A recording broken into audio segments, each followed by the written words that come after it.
By the way. All right, bye. What's up, everybody? It's your boy TB and your boy fishing football. We chilling, we live, we lit. We sorry UGA, bro. We just had to get a few things going. I know my voice doesn't sound the best because I You do had to not get have you had my to get some headset. things going, bro. I know what you mean. Yes, yes. So look, I'm gonna let you start us off, big dog. I'm gonna go get my headset. Hey, I just wanted to go ahead and get the show Hey man, I started. don't have this. I don't have this pulled up. No, I'll no, I pull mean it you up. just talk to them. Just talk to the people. I'll pull it up. I'll pull it up. What up? What up, people? Man, I'm I'm not gonna lie about today. I'm a little bit disappointed. I thought there were gonna be more closer games today. Let me pull this damn. Let me pull this up, man. All right, all right, all right, all right, all All right. right, all right, all right. Man, yeah. Okay, hold on.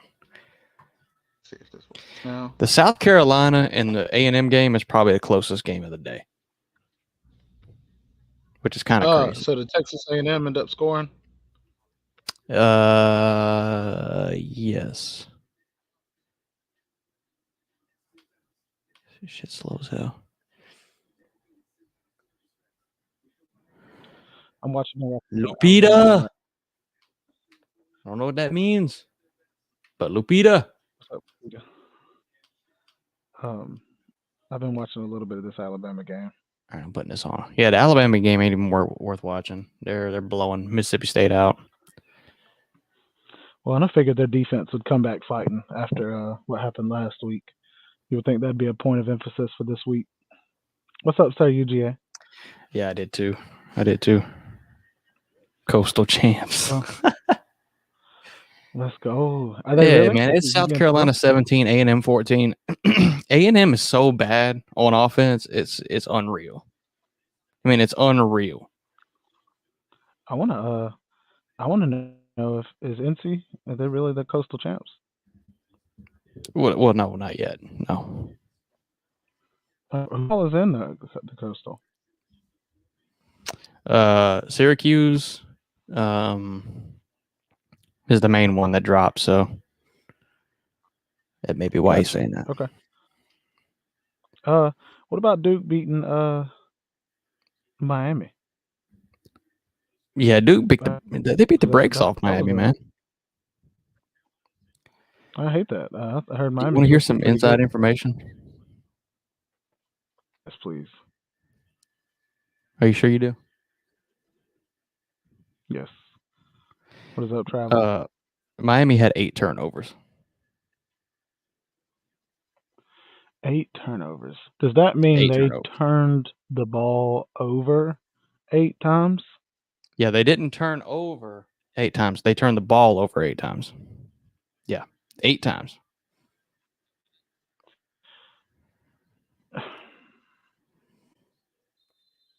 You got anything to say about that? I'm not. Is this another? Is this like Syracuse a? ain't in the coastal. Why? Is this What am I thinking, Luke? What am I? What the hell am I talking bro? about What then? is talking about 8 turnovers? That's what you're talking about. That is what I'm talking about, but still. Eight Tyler Van turnovers, Dyke got hurt. bro. He threw 3 interceptions, 2 touchdowns, and I, I watched the clips, bro. Miami looked like a high school team against Duke, man. They look horrible. How was their offense? Bro, are you okay? Are you okay, man? Who me? Is it freezing? Yes, you. Are you okay? Uh, yeah. How was their offense? He like froze up. Um, Miami, it's non-existent.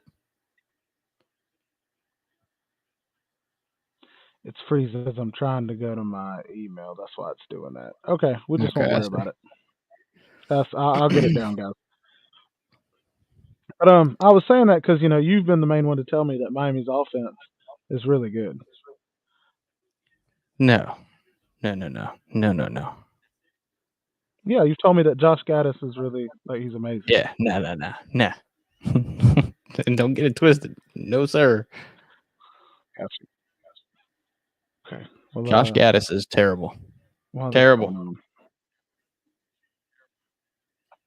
I'm about to pull up I'm about the to close games. these tabs out. Games going on right now. Yeah, mine's doing the same thing. Streaming are going wild right now. Yeah. All right. Close this now. What's up, Sir UGA? What's up, CJ? What's up, Miami fans? What's up, Miami? Blizzard, Luke.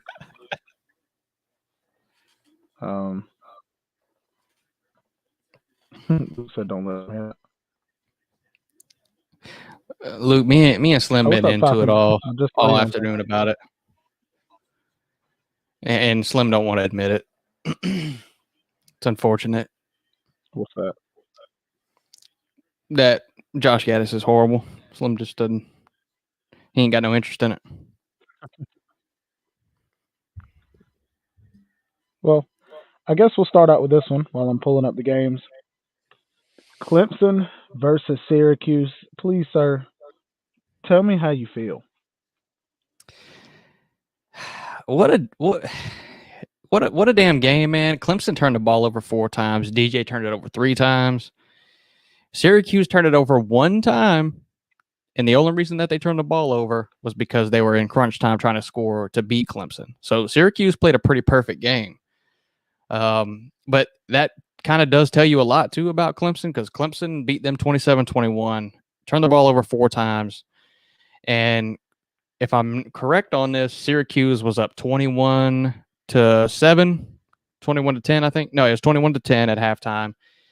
And they went scoreless the whole second half. That's right. So, yeah, it's tough for Syracuse. I was rooting for them. I mean, they played a solid game, but at the end of the day, they got kind of out-talented. And at the end of the day, I mean, even with the turnovers, it just wasn't enough. Yeah, I didn't get to catch Pete's stream during this game, but I can only imagine.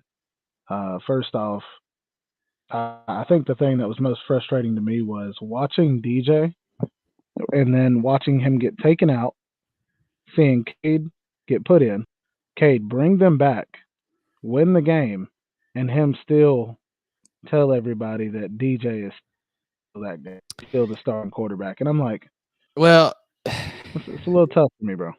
Well, it is, but Cade brought him back. But Cade was handing the ball off, and he ran a few QB draws. Like, Cade didn't just come in there and sling the ball all over the place. Like, Cade didn't come in and just dominate throwing the ball.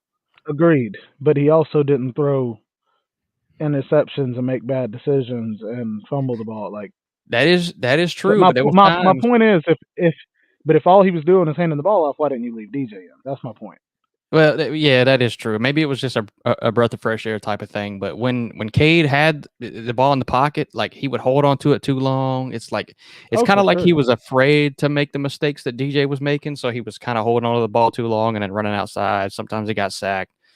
You know, that kind of thing happened to him. I think he needs a little bit more of a confidence builder. He was kind of thrown into a big time matchup game where he was.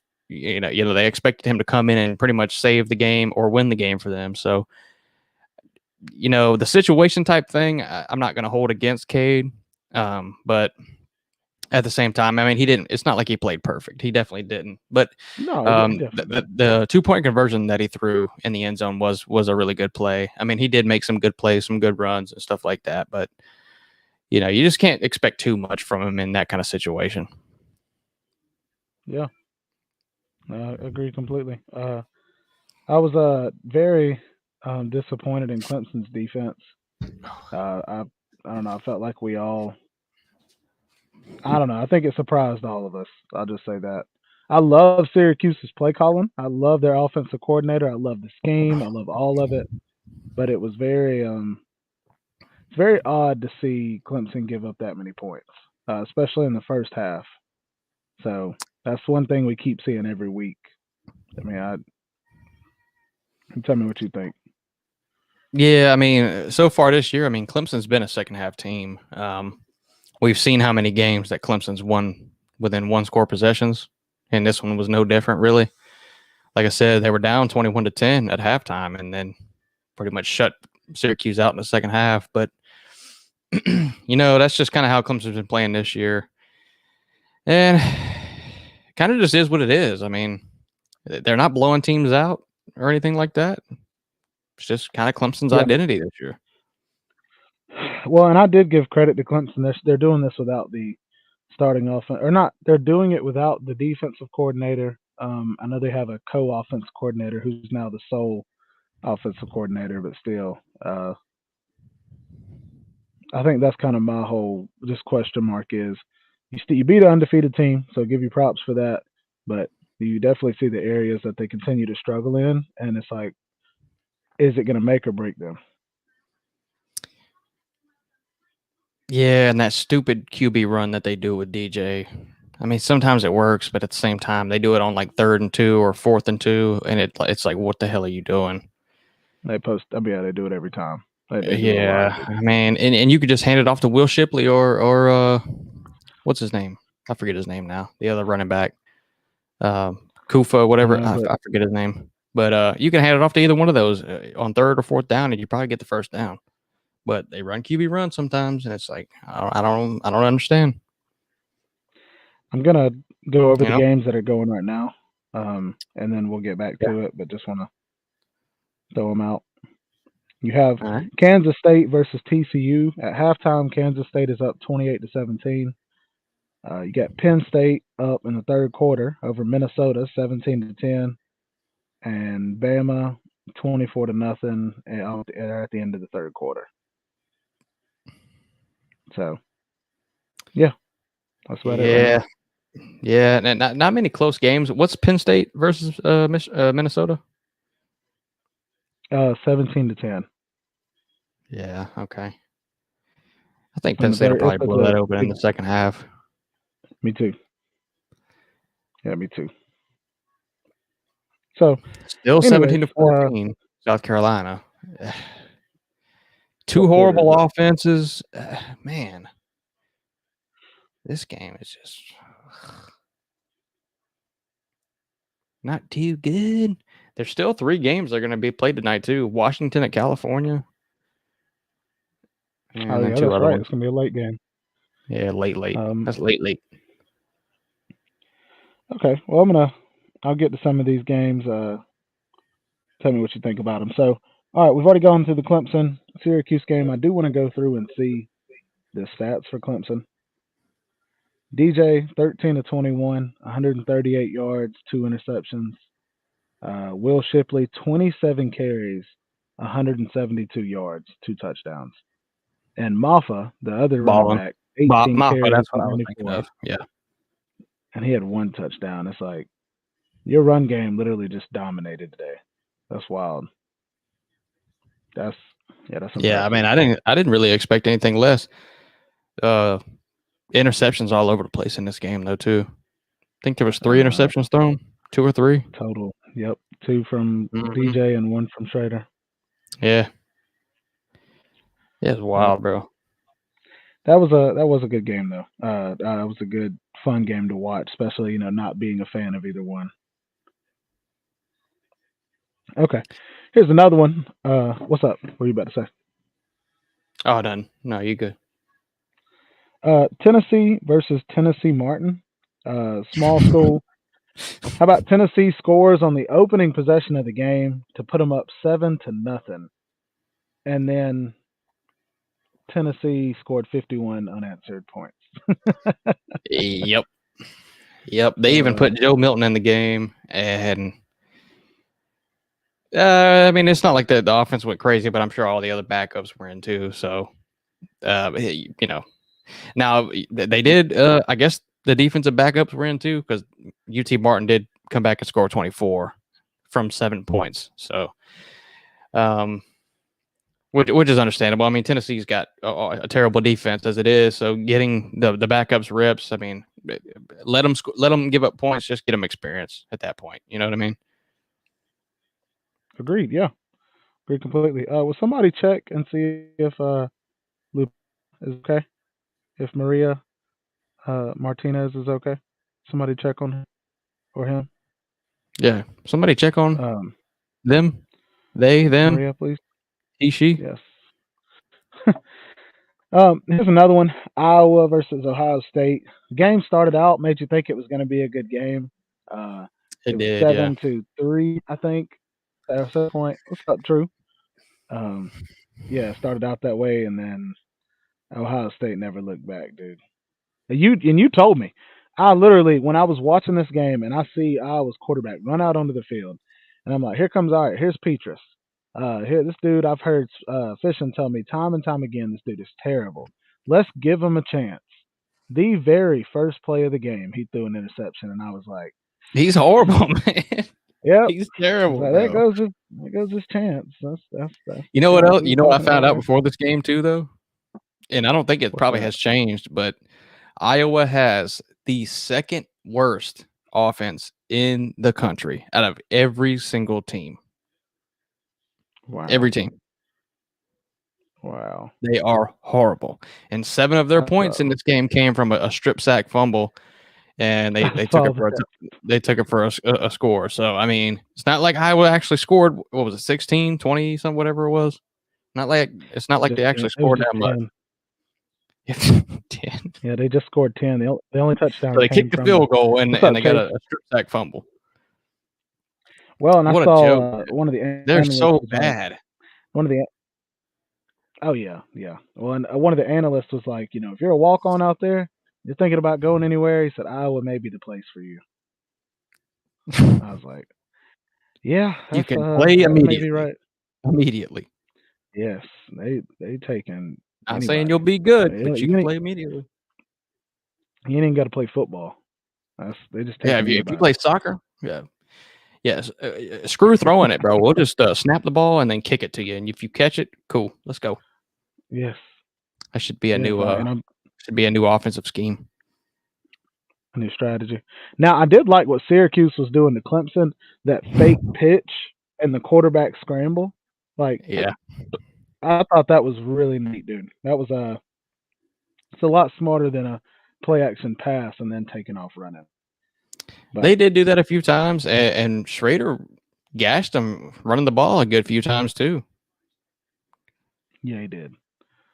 He just towards the end, it's like he tried to rely on his legs, and he's not fast enough for that. It's like you could tell he got tired. Really, the whole team did. Yeah. To be honest, it seemed like, Chase, yes, or it's exactly what we're saying. Okay, we'll come back to this game, but I want to go ahead and talk about this one. Texas versus Oklahoma State. I did not think it would be crazy close game. I know the spread was like, I remember you telling me it might have been 7. Oh, wow. Yeah, it was 6.5. Yeah. That's crazy. It was a 7-point game. You see what I mean, bro? These time travelers out here putting up spreads. I'm telling 41-34. I'm telling you. This might have been Quinn Ewers' worst game, but best game, 19 of 49. So my man had less than he threw it 49 times. Yes, had 319 yards, 2 touchdowns, and 3 interceptions. That's a lot of damn passes. Now I will tell you, watching this game, he threw a lot to Bijan, but damn, that's a lot. That's a padlock stat right there. I mean, if you lose that close of a game and you throw 49 times, there you go. Yeah. Yes, they couldn't get the running game established. I mean, I don't know, but Bijan was definitely catching them out the backfield. Falcons fan, yes. We'll talk through a few of these games and then we'll drop the link. Yeah, for sure. But Bijan Robinson, 24 carries, 140 yards, 1 touchdown, and the second string running back, 5 carries, 73 yards, and a touchdown. How many yards did Ewers have? 319. How many interceptions? I know he had 1. He had 3. He had 3? Oh, there you go. Yeah. There you go. Because if you tell me he's going to throw for 320 and Bijan's going to run for whatever you said, 140, 170, I'm going to tell you, Texas is going to win. But those 3 interceptions, you can't do that, man. You just can't do it. and you threw less than 50% on completion percentage. Okay, Yeah. here we go. We got Oklahoma State's quarterback Sanders coming in at 34 of 57, 391 yards, 2 touchdowns, 1 interception. That's a lot. 57 pass yards, bro. Or pass attempt. 57 pass attempts. That's crazy, bro. What the fuck are we doing, bro? Both of What those are we teams, doing, bro. man? So 57, 49, like that's literally that 96 pass attempts between. That's crazy between both teams. Hey, man, who's the head coach? Mike Leach? Lincoln Riley? Facts, dude. Like, Mike what are we Leach doing here? Mike Leach pissed me off in the beginning of that Alabama game. I get you want to go for it on 3rd and 1 and 4th and 1. Yeah. Run the ball, bro. Quit throwing these little slants. Like He and then did they get start to run the ball, but I do know what you're talking about, though. So anyway, shout out to Oklahoma State for making us look good. We picked Hey, Okie well, State not to me. win that one. I didn't pick them. I didn't pick them. Well, this one I know we probably both got it wrong. Holy moly! We did. Yeah. Versus LSU. did. LSU's shellacked, dominated, flabbergasted, exuberated, demolished, molested Ole Miss. 45-20. Somebody tell Slim LSU might be decent. I'm gonna text him right now. He won't believe you. He won't believe you, bro, because he said it before. He ain't gonna take his word back. LSU looked like they was out there playing Florida. No defense. Ole Miss's defense has given up big numbers in the past 2 games, and what do they do today? They drop a 35 bomb to LSU, and then they can't keep up with them. It's crazy to me. It's crazy. Yeah. Zach Evans did not play in this game, by the way. He did not. Yes, I don't know why. Correct. And South Carolina just scored. Okay, good deal. I am liking it for South Carolina because I really do like Shane Beamer. I do too, and I hate Jimbo Fisher, and I hate A&M too. they're not only just because I hate them, but they're so bad, and I just love talking about them because they're just that bad. We're going to talk about it though, because the game ain't over yet, so we'll get to it. But I'm just saying, terrible. Jackson Dart for Ole Miss, 19 of 34, 284 yards, no touchdowns, and an interception. The really good running back, the true freshman, 25 carries for 111 yards, 2 touchdowns. Even if they had Zach Evans, I don't know if that makes that much of a difference in this game. It just seemed like LSU, from what I saw, and I'm sure you watched the game as well, that's the first time I've seen Jaden Daniels, use his legs for what he's supposed to use them for. Not trying to scramble, but pulling it on the read option. He actually played it smart today. He did a little bit versus Florida, but yeah, he definitely did it way better today.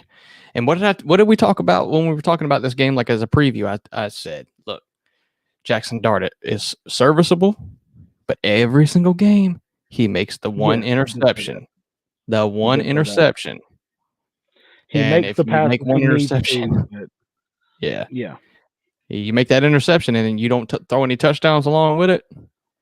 And he didn't look bad in this game. I mean, he did play pretty decent, but he didn't throw for any touchdowns. But that's neither here nor there. I'm not really worried about that. It's just that interception does change things too, because LSU turned that into points. Agreed. And let's also Jaden Daniels, 21 of 28, 250 yards passing. He had 2 passing touchdowns. He was on the ground 23 times for 121 yards and 3 rushing touchdowns. So this man himself had 369 yards and 5 touchdowns he was responsible for. Like, that man had a ball game, bro. Yeah, that's a good damn game. That's a really good game for him. Gophers are good. What's the score, Sir UJ? I'm about to turn that game running on. Back.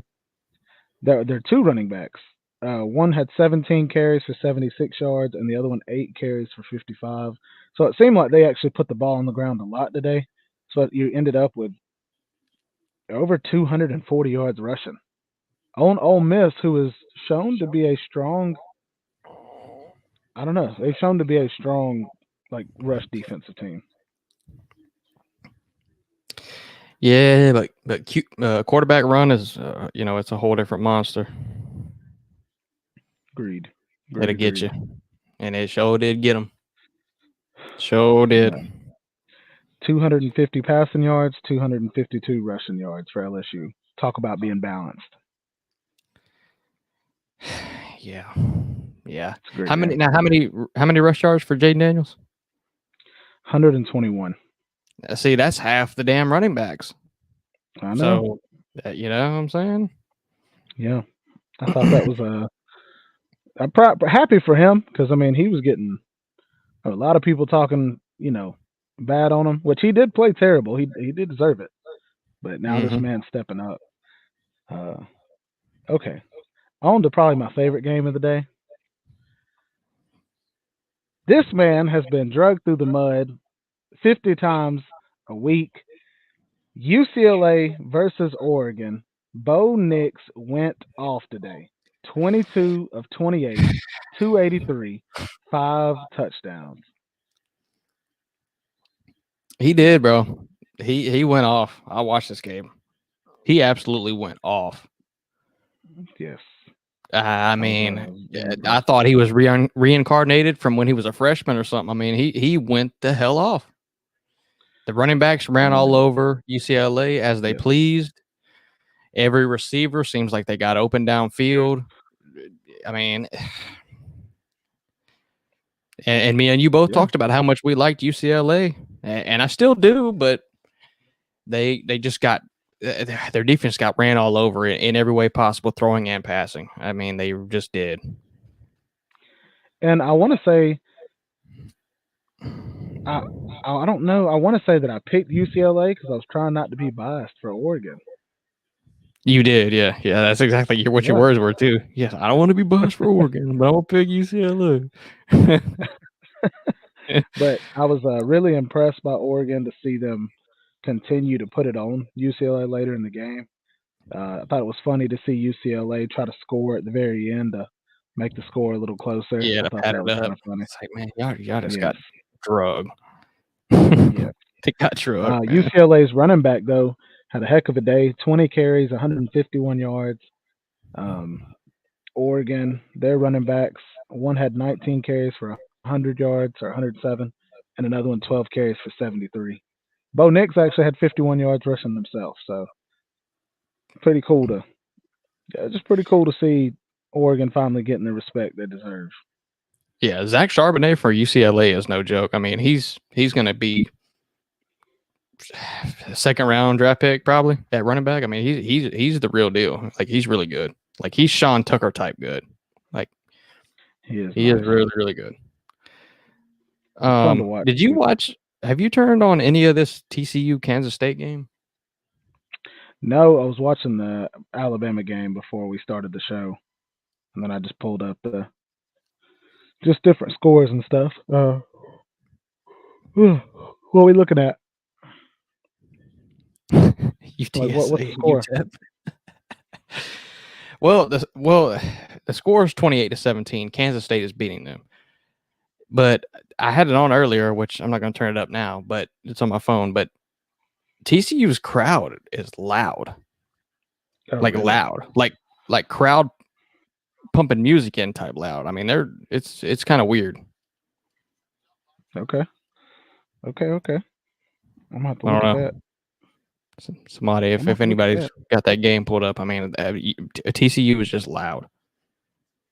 It's not normal. 17-10. Now it's 31-10. Penn State. You're right. They definitely blowing that game open, dude. I thought they would. I thought they would. People gave Minnesota a little bit too much credit coming into the end of the year, and they getting that work. I want to pull up this. What you got any updates on the South Carolina?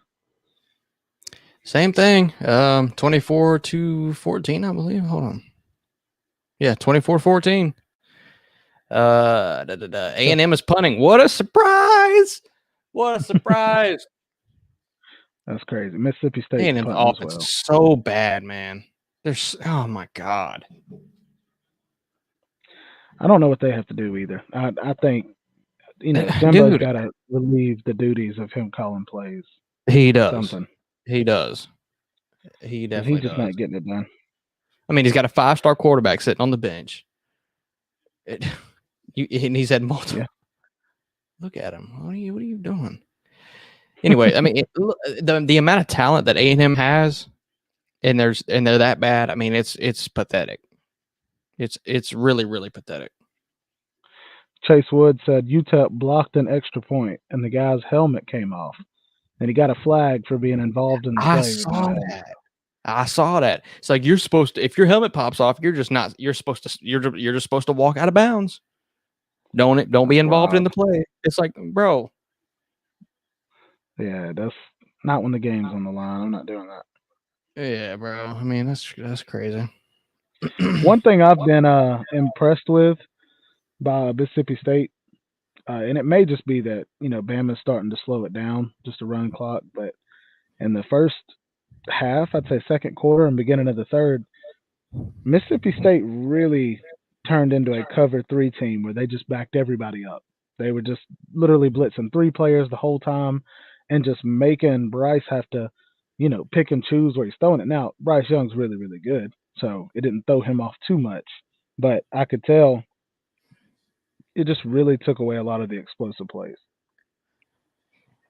So, yeah, if you're Mississippi State, you got to kind of mix up man coverage and zone coverage if you're dealing with Alabama. I mean, agreed. That's pretty much all you can do. Agreed. Well, look, a few of these games we're still waiting on them to end so we can talk about them. So how about this? Before we start bringing people on, let's talk about what our 4 playoff teams are as of this week. It can change week to week, but as of this week, let's start with that. Let's do that. And you want to do a top 10, just like our own playoff poll? Oh yeah, we can do that. That's fine. Like a top 10 college football. You know what I'm saying? Yeah. Do you want to start at 1 or 10? Now, are you saying starting at 1 and then going to 10? Like, yeah, the top 4, the playoffs, or you want to do those separate? What are you saying? Yeah, top 4, and then we'll go 5, 6, 7, 8, 9, 10. Yeah. Yeah. Okay, I got you. Yeah. I got you. I'll let you go first then. Okay. You start off with your top 4, and then yeah, number 1, I got to go Ohio State. Okay. In the playoff poll. Okay. What you think? You think that they deserve the number 1 spot? Or do you think Georgia does? Because that's really the controversy there is 1 and 2 spot or 1 and 2 seed. See, this is the tough part because and I just said, well, it'll change week to week, right? I just said it definitely will. Yeah. That's why it's a way too early one, Yes. Well, and my thought is this is going to iron itself out because if Georgia beats Tennessee, then we're going to say they're number 1 automatic. Mm-hmm. But I'm going to put Georgia number 1, and it might be biased, but because Oregon to me is a better win than I think Ohio State has on their schedule. Okay. Yeah, I'm not going to argue with that. Oregon literally dominated the number 9 team today, UCLA, the entire game. Just straight up, just whooped them. So they did. Could Oregon? Yeah, Oregon's also starting to figure stuff out too, which just shows you that they're actually a really, really good team. Yes.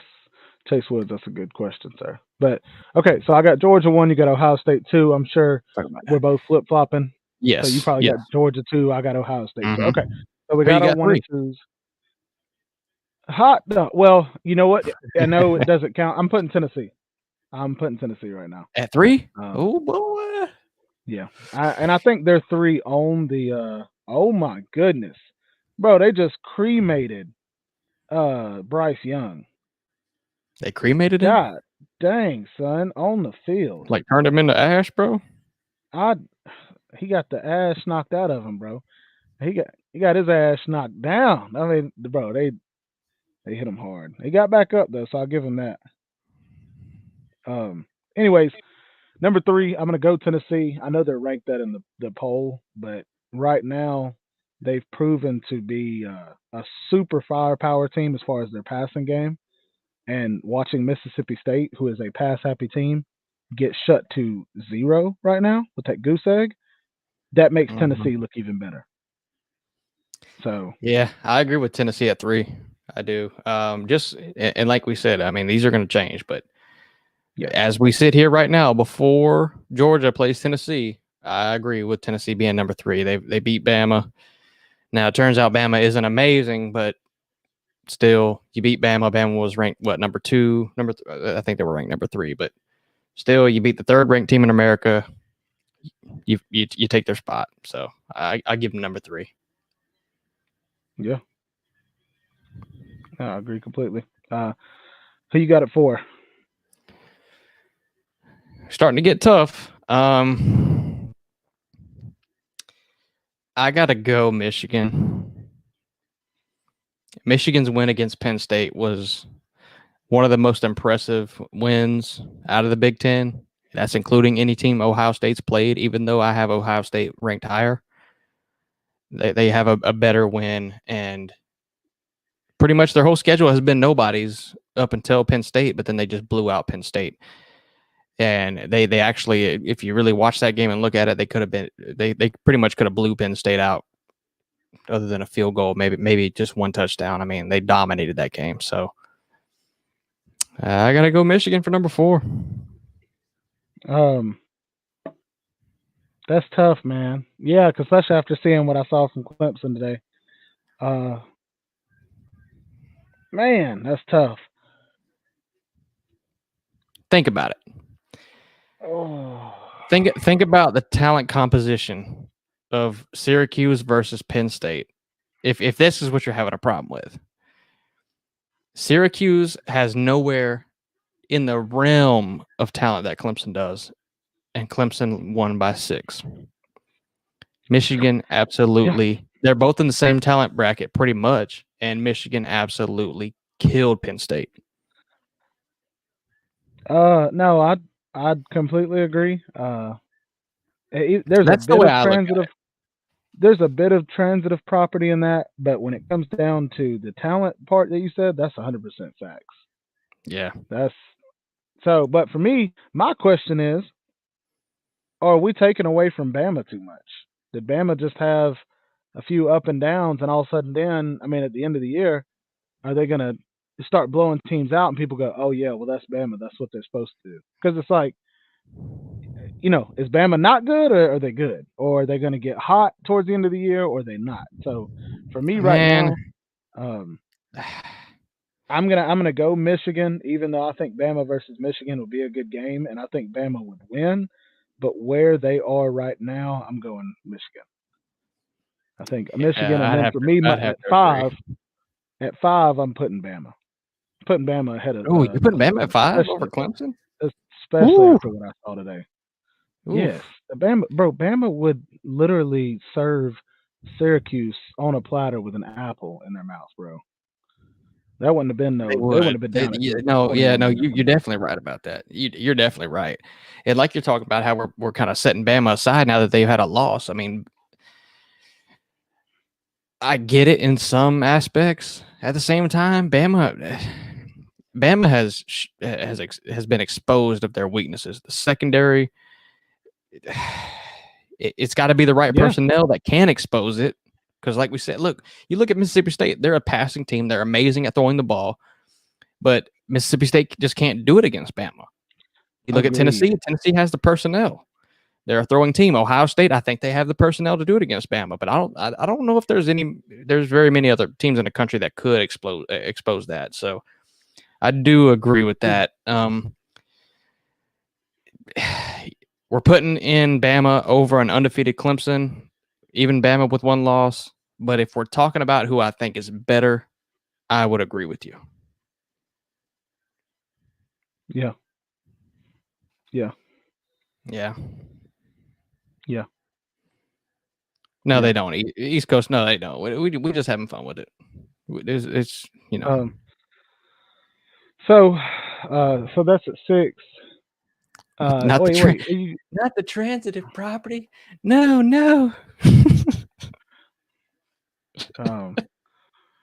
I'm trying to. So we got 5. I've got Bama at 5. I'll agree I've got with 5. Clemson. I'll agree with 5 Bama, and then of course we're gonna go Clemson 6, right? Oh, you mean the AP? Yeah, the AP. Yeah. Yeah, the AP definitely don't matter. The AP is absolute garbage. Well, I who was you gonna got at put 7. I was gonna put North Carolina at 7, but because of transitive property, I'm not. So, you know. I was about to say, bro. What? What? Okay. East Coast said your rankings matter to me. I'm glad my All right, my rankings matter to you. Okay. Oh man, I think at 7, I'm trying to. It's tough because you just saw the Big Ole Miss 12 is an lose. absolute mess right now. Yes. You know what I'm saying? Yes, and that it makes it tough because Ole Miss just lost. They're at 7. TCU is getting beat by Kansas State. UCLA just got beat by Oregon, and Ole Miss just got beat. Oregon is at 10 right now. Does that mean Oregon is going to jump to number 7? All 3 teams in front of them just lost. Does that mean Georgia has a good win? Facts, Chase Woods. Chase Woods said ranked lives matter. Yeah, facts. Yeah. Well, that's tough. It's tough. I mean, is there anybody you would put over Oregon? Man, I'll just say I'm going to put Oregon at 7. I don't care if it sounds biased anymore. I'm trying so hard to tiptoe around it, and it's like I know you are. It is what it is. What's somebody gonna fight me because of it, bro? Like, come on now. Yeah, I know you are, but UCLA just got their tail handed to them by Oregon. TCU losing to Kansas State, which I got to scroll all the way down to find Kansas State, and then Ole Miss just lost to a bunch of crawfish. So it's like bunch of crawfish, man. Yeah, dude. Down in the bayou. Yes, facts. Man, so there you go. That's my. I'd have to agree, man. I can't think of a team off the top of my head to put at 7, especially when Oregon just beat the doo-doo out of UCLA like that. I know. Especially after that. I mean, I can't. Oregon's got to be number 7. And they played very well from what they did, man. From what I saw. Like we said, man, they did whatever they wanted to do. Anything they wanted to do. Now, will I turn around and say, am I going to skip Ole Miss, TCU, and UCLA? I still think Ole Miss is a good team. But I think I'm going to go. I know TCU is losing right now. I'm going to go UCLA. And, this is tough. Yeah. This is my 8, 9, 10, okay? You ready for this? Okay. My 8, 9, 10. My 8 is going to be UCLA. My 9 is going to be Oklahoma State. And then my 10 is going to be Ole Miss.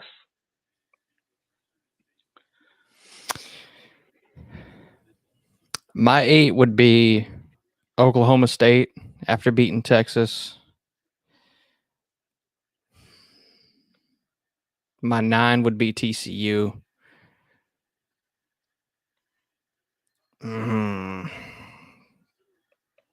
Damn. Yeah.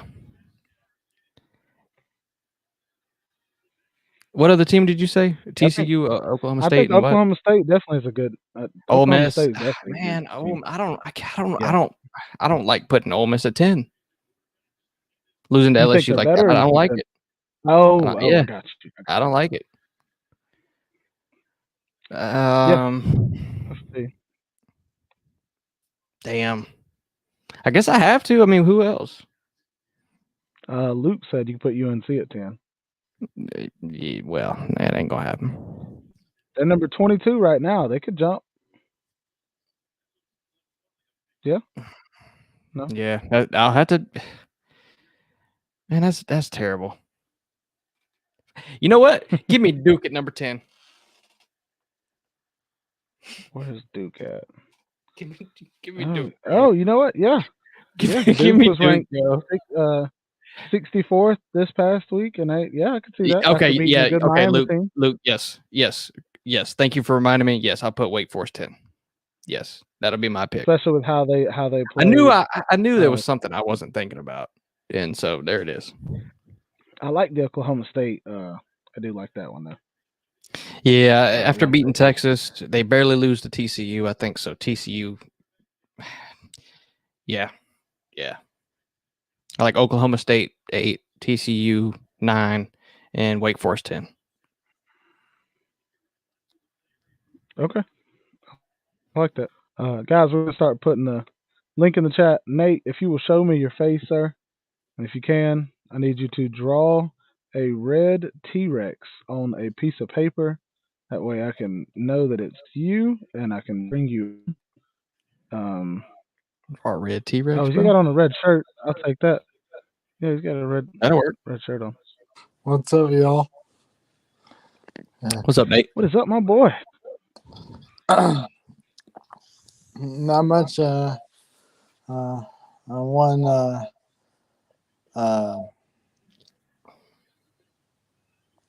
a flag football medal for unified unified flag football for this team here. Let's see it, bro. Hey, let's go.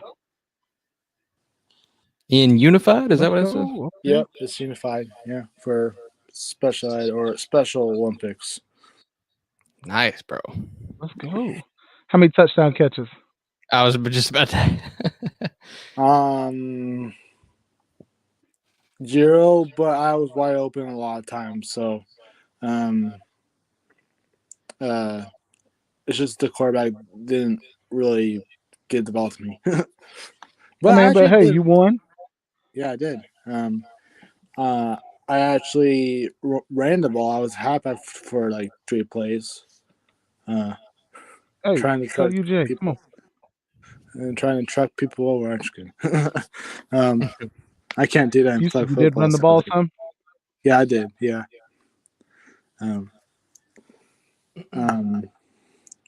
And plus, I did have cleats on, not shoes. But yeah. Good deal.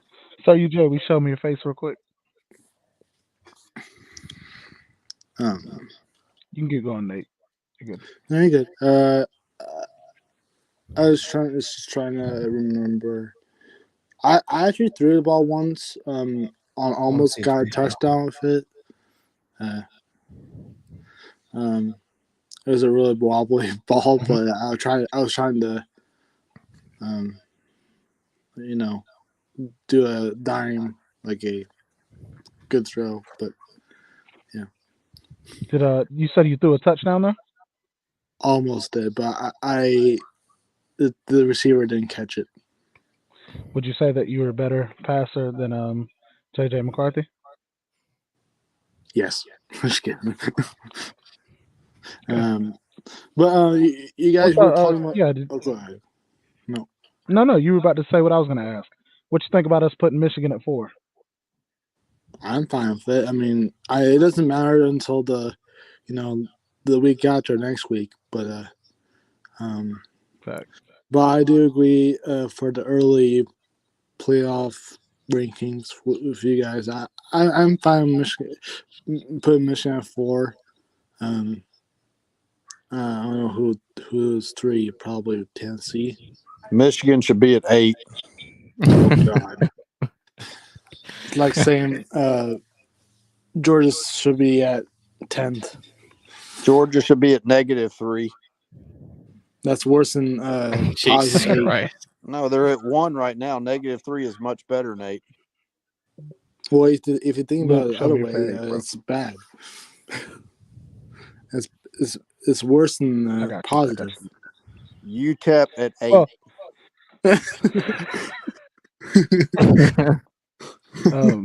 What games did you get to see today? So UGA? Not many. I had a bunch of stuff going on today, so. Me too. I'm watching some tonight. I watched I kind of watched that window between like 3 o'clock and 4:30 or 5. And then I started back up Yeah. at like I'm not gonna lie, man. There was some games that just were boring. I know. They were just boring. Yeah, I didn't like this week for football or college football. I knew it was going to be a boring week for college football because there's not really good games. Well, We all knew it was Georgia's bye week, so the weekend was going to suck no matter what. We're number one. Of course it would. Anytime number one's not playing, it's bad, bro. Yeah, I didn't get to see Stetson Bennett throw for 160 yards. My day's Hey, ruined. number Yeah, one. exactly. Hey, Luke, keep talking about Stequavius. Don't you worry about it, bro. Stequavius, that's my boy. the craziest, the waviest. Well, I think he Stequavius might. ain't I worried think he's about, averaging what? He's averaging what? I think he's averaging 295 a game right now. Yeah. Little passes over the flat. I mean, Little screen passes to When the they- running back. How many pop passes mean, can he throw to it's- Brock Bowers in one bunch game? of bunch of Stequavius haters. I mean, the guys won more natties than any of their quarterbacks ever will, and they're just haters. I could have won a natty playing Well- quarterback on that Georgia team. Yeah, but you what I'm weren't there, saying is Luke. though, you're talking about the pop passes.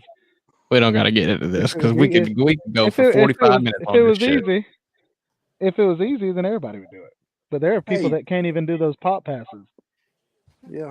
and we see that. We see that every Well, if week. Todd Monken was young enough, he'd do it himself. He had eligibility left. All right. Bunch I- of I- haters. I would take that. Hey, I would take that. if Stetson's still playing, Monken's got to have another year left, right? How bad is Brock Vander if he can't start over Stetson Bennett? What in the world? Come on, Well, I Luke. mean, it's Jacob Georgia, Eason and bro. Justin Fields. He's probably not bad. He just don't see the damn field. That's Yeah, true. Jake I'm Fromm not did start over agree Justin completely. Fields. Yeah. Yeah. Yeah, I mean, and then Carson Beck And- sees the field and he actually takes advantage of it. That's the only difference. Yeah. Man, Carson Beck. Well, they actually let him run real plays too. That's what I'm They saying. run Yeah. He actually runs it right. Yeah. They run Justin on the field and do quarterback powers. I'm like, bro, stop. Nobody wants Yeah. to do that. You mean Chad Powers? Remember when they did the fake punt with Justin Fields in? Oh, Yeah, God. Dude, Tennessee you know how bad championship? That was terrible. dude. That was You so had fun. not brought him on That was the hilarious. whole time on punt team, and then you. They But just I think randomly that put shows me Justin though. Fields as a personal protector and thought they wouldn't know it was a fake. I was at that game. I We all think- knew what they were about to do, like idiots, Oh, I bet. I- Well, that to me though I- just shows that Kirby is vulnerable. Like not vulnerable, but that he makes mistakes Oh, my too, God. even though he's such a good coach. It's like Mhm. he's not perfect. That man. I mean, his first year he lost a few games because of his play calling. so- Everybody's not perfect. There you go. He should have lost the opener no. in his first game ever. Dang it. Oh, We were but starting Mitch Nicholls State? Trubisky. Shoulda, coulda, woulda. Oh, you're talking about North Carolina. Where did Mr. Trubisky go to college? North Carolina? Yeah. Oh. It's like the fourth best quarterback we've had in the last decade, too. And he was a second overall pick. Yeah, he's doing Dang, real that well right sucks. now. Yeah, he's doing amazing in the NFL. Yeah, Making he is? Carolina quarterbacks look bad. he's a true next level talent. Oh, True. God. Yeah, watch it, bro. I mean, How many starting quarterbacks Georgia have in the NFL right Hey, now? Luke, I'll that's tell what I'm you. saying. I mean, yeah, like just any top-rated Georgia's college got quarterback's going to one. start in the NFL. That's not the case. Hey, my Oh, Matthew statement Stafford. wasn't. I forgot about My him. statement wasn't. He sucks, and Georgia quarterbacks are great. So Okay. There's only Yeah, they one both machine. suck. Yeah, look at Justin Fields. I mean, Yeah. I saw where. Oh yeah, I can we saw where. claim him? no, ain't no saving him, man. Ain't no saving him. No, can we claim him because he's a starter? He claims Ohio. Go ahead. Well, State. you don't want to. Claim You don't want to claim him at this point. You don't want to claim that. Hey, like I saw Russell where, Wilson I saw in where NC Gurley's State. retiring. Got you. If, That's good. That's good. But yeah. Shit. What was I gonna say? Nate, what were you gonna say? Jeez. What were you saying, Nate? Nate, what were you gonna say? I have brain fart. I'm sorry. Okay. Now, for real though, you guys getting to see this week, what team looked the best, today? What was it? Was it Bama? I mean, I know they're still playing right now, but I think Duke looked the best. I think Miami looked the there worst. you go. I think Minnesota is overrated. Well, they're not rated, so Well, I know, but overhyped, overhyped. You mean? yeah, or overachieved. I don't know. Yeah, TCU just took the lead on Kansas State. Uh-oh. as they should. 31-28. I swear to God, if they don't beat Kansas State. I actually saw the stats. Why Man, agreed. isn't Adrian Martinez not starting? I think Oklahoma I State didn't made know a he big wasn't. statement today. Because last time I checked, Yeah. Adrian Martinez is not really good, but I mean he's been carrying. I won't say carrying, but he's been helping Kansas State and stuff win. And I see a name that I don't know for a quarterback for Kansas State, and Yeah.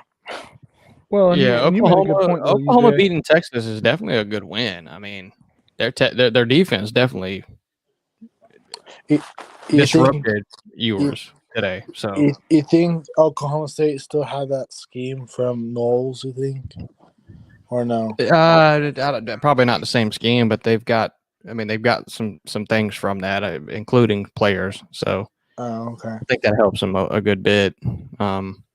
What do you Well, and think? Oklahoma State losing. What, Nate? No, I interrupted. Sorry. So Oklahoma State, I want to say they lost last weekend, correct? Yeah. Yes. Yeah, to Like, TCU. Yeah, in I think you're overtime. saying, 2 overtimes. that's Yeah, right. 2 overtimes. Yep. That I think- definitely makes a difference. I think the Oregon win today was big too. It Yeah. was, I Yeah. think, the Oklahoma State win and Oregon. Oregon's been trying to prove this whole time that they're a decent team. They finally today had a statement win.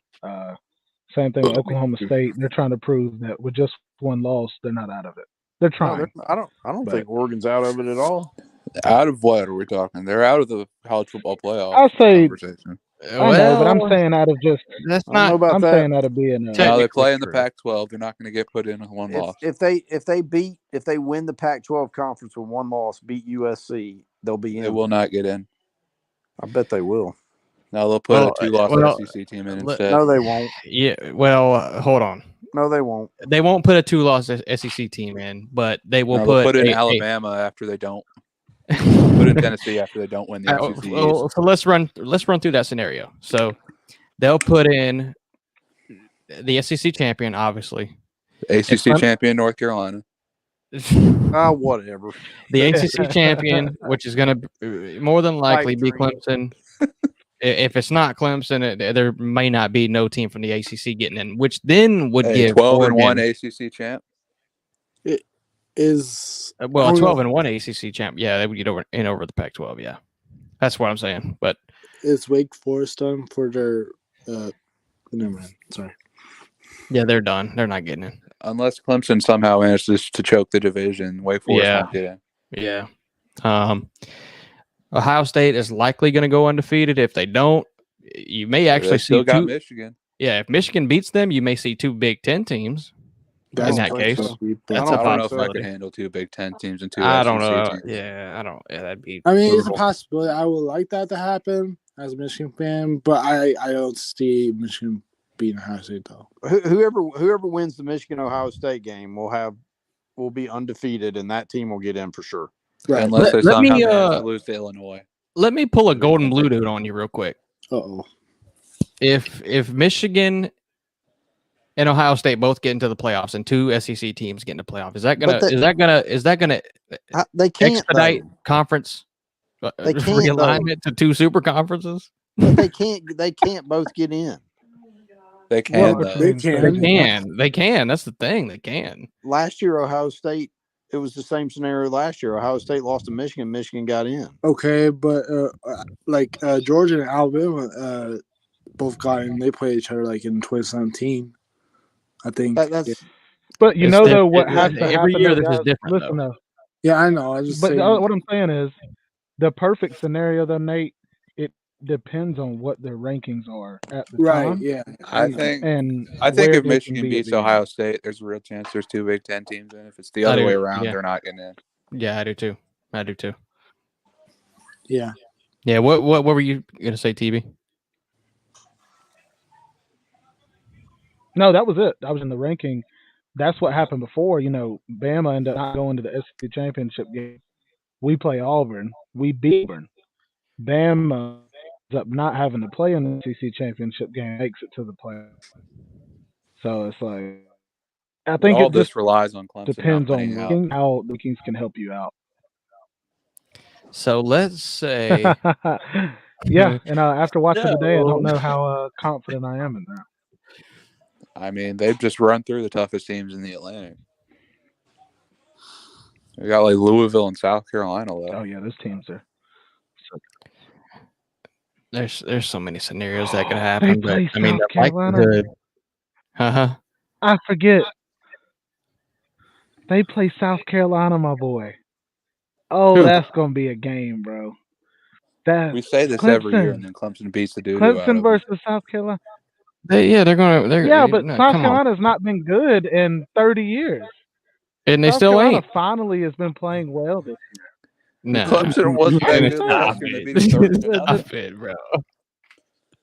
Stop it. I'm saying though that the talent depth or the talent gap Clemson and South Carolina. Oh, I Clemson's forgot supposed to Clemson be has the best Miami. Nobody thought That'll that. be a fun game. Nobody thought South Carolina was going to beat Kentucky. So I'm just saying. Clemson's Yeah, not but Will Kentucky. Levis was out. I mean, That's true. come on now. What you mean Clemson's not Kentucky? Clemson gave up 21 points to Syracuse, was down 21-10, had to put their backup quarterback in to get momentum at home. And you gonna tell me they not Kentucky? Stop. No, I said Will Levis was out. Clemson playing like. No, I was telling Luke. Oh, I got Clemson you. ain't Okay. Clemson. They ain't old Clemson. Kentucky and Clemson. Clemson playing. They ain't old very up and Clemson, down. but if they're going undefeated, they're going to the playoff. That's all I know. Kentucky will let Northern I Illinois agree. score 23 points on them. I don't want to hear about this. Dun, dun, dun, dun, That dun. probably is true. Yeah. That probably is true. Liberty killed BYU. Wow. It's no surprise. Look at my Liberty. Give me death. Or Give me liberty. Give me Liberty. Or give me death. Give me death. Future Auburn head coach Hugh Freeze.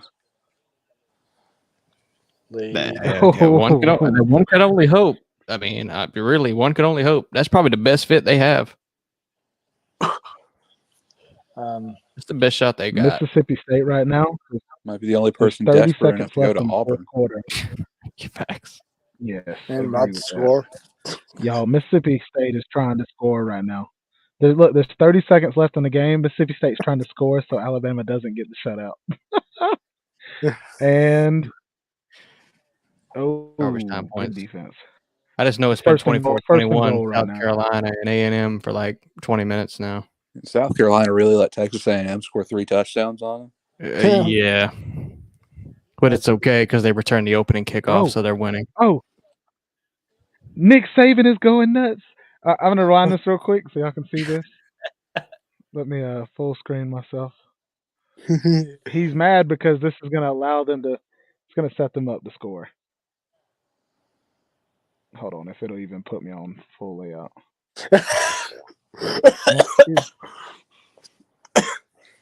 Poor Bro, he is dude. going nuts.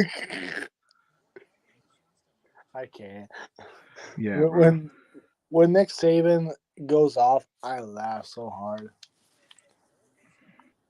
It's just fun. I mean, yeah, it's a blatant pass interference, bro. But he's just mad because he don't want him to score. 3 seconds left, and with 1 second left, touchdown, Mississippi State. No shutout. As the time expires, bro, Nick's pissed. I bet Nick fights Mike Leach in the middle of the field over Bigfoot. Oh man. Sorry guys, that's funny to me. Yeah, Chase no said someone needs to shutout. calm his old Dusty. Wait, why are fishing and oh, okay, they probably meant to do that. I was hoping I didn't mute them earlier. Anyways, though, I am curious to see. Oh wow, Saban, he pissed, bro. The quarterback tried to shake his hand for Mississippi State. He barely shook it. Jesus. Saban mad, bro. Saban's so mad. Oh man, this is funny, dog. Why you so mad, man? I'm sorry. he wanted a shutout. That's all. Yeah, Saban wanted a shutout, bro, and Mississippi State scores with 0 seconds on the clock. As Wait, time what was the final expired, score of they that scored. game? 30-6. Oh, Hold on a second. That might be bad for me. Covered the spread. Oh wait. Yeah. Yeah, they covered. 21 points, I think. Okay. Is it 21 or 24? It was 21 last time I checked. Okay, we're good. It's 21 and a half. Yeah. Man, that was funny.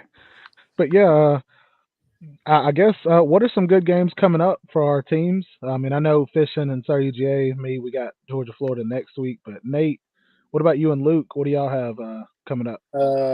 Michigan State, the Paul Bunyan Trophy. Yeah, that ain't a good game. I know. Oh yeah, that's true. And I know everybody's gonna say it's not gonna be a good game, but don't be. I won't be surprised if Michigan State keep it close. They usually keep it close versus Michigan. Whatever, Nate. Yeah, now Fishing, come on, man. Whatever. Guys, come on. Whatever, boy. Now I'm tell just saying. Fishing. Listen, Yes. no, Nate. I need you to tell Fishing it's a rivalry game, and even though Michigan's going to Florida blow may the not be good brakes this off of year. them. So is Georgia gonna blow the brakes off of Florida? Yes. Probably. Ain't I no don't- probably. I feel like last year was a be, good it could testament be to that. close, but I mean, y'all should blow the brakes off us. I mean, you should. Last year we were supposed to blow the brakes 48 off to of you, 7. but we couldn't. And the Your defense. your had it. inability to pressure the quarterback The- does the worry me defense- though, because Anthony Richards is just going to run right by y'all. Good luck, AR. Get I'm hit a saying couple last times. year, and the He won't get hit. He'll get rid of it to run out of That's it. bounds. Oh, yeah, right. He the doesn't first get hit. half, AR does not get Georgia- hit. Georgia could not score, and the defense ended up taking over the game for us, and putting the game out of reach, which was great to see. But we don't have that same defense this year, so I'm wondering that's my question mark. And it was his first start ever as a starting quarterback. Yeah, All I hear is excuses.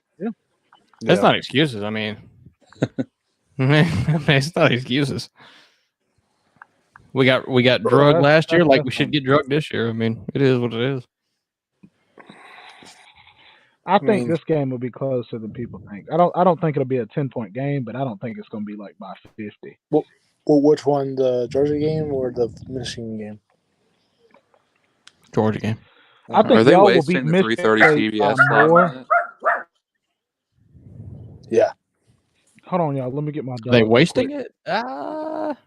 No, I'm saying, is it on 3:30 at 3:30 on CBS? Yeah, it's always on 3:30. Oh my god. There's not a better SEC I don't want you to game. be than that? upset. It just Prob- means more, honestly- and there are all these terrible games. Yeah, honestly, there's probably not. Arkansas, No. Auburn. Looking right now. Arkansas, Auburn. It's always been at 3:30. Oh, Penn State and Ohio State. Even if Florida and Georgia both suck, I mean, it's going to be the CBS 3:30 game. 3:30. It just is. South Carolina just scored a It's 'cause of touchdown. Let's Hey, go. Woo! South Shout Carolina. out to I'm A&M. just, South The Carolina worst. cover. Oh my god. Where's the offense? Maybe. I thought it was Iowa. I'm happy because South Carolina's scoring on Texas A&M's defense. South just happened, Carolina bro? and Talk to me. Texas A&M are terrible. They just really do that? Did I just look up and see that? Outside kick or something? Hold on. What happened? Man, got me hyped up over here, bro. Okay, so they're showing the score. They blocked the extra point. Wow. Looks like the Tech game the other night. Jesus Christ. Man. Chase Woods. Chase, yes, it is. It is, Chase.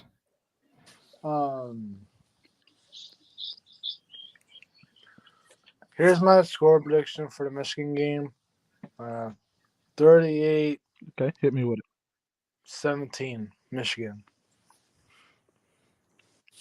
I could buy that. I don't know if Michigan State scoring. I don't know if they scoring 17. It's a rivalry Give game. them You 10. know, rivalry games can be close, but Yeah, What that's is it? true. Is it That's at true. Michigan, That's true, Nate? Nate. yeah, it's at Michigan. Oh yeah, it'll be a damn stomp. Look at this, man. This looks very unique. Florida versus number 1 Georgia. What's unique about that? It's a rivalry game. That Florida's not ranked and Georgia's number 1. Was Florida ranked last year, Fishing? No. They weren't. I couldn't remember if they were or not. No, they weren't. Okay.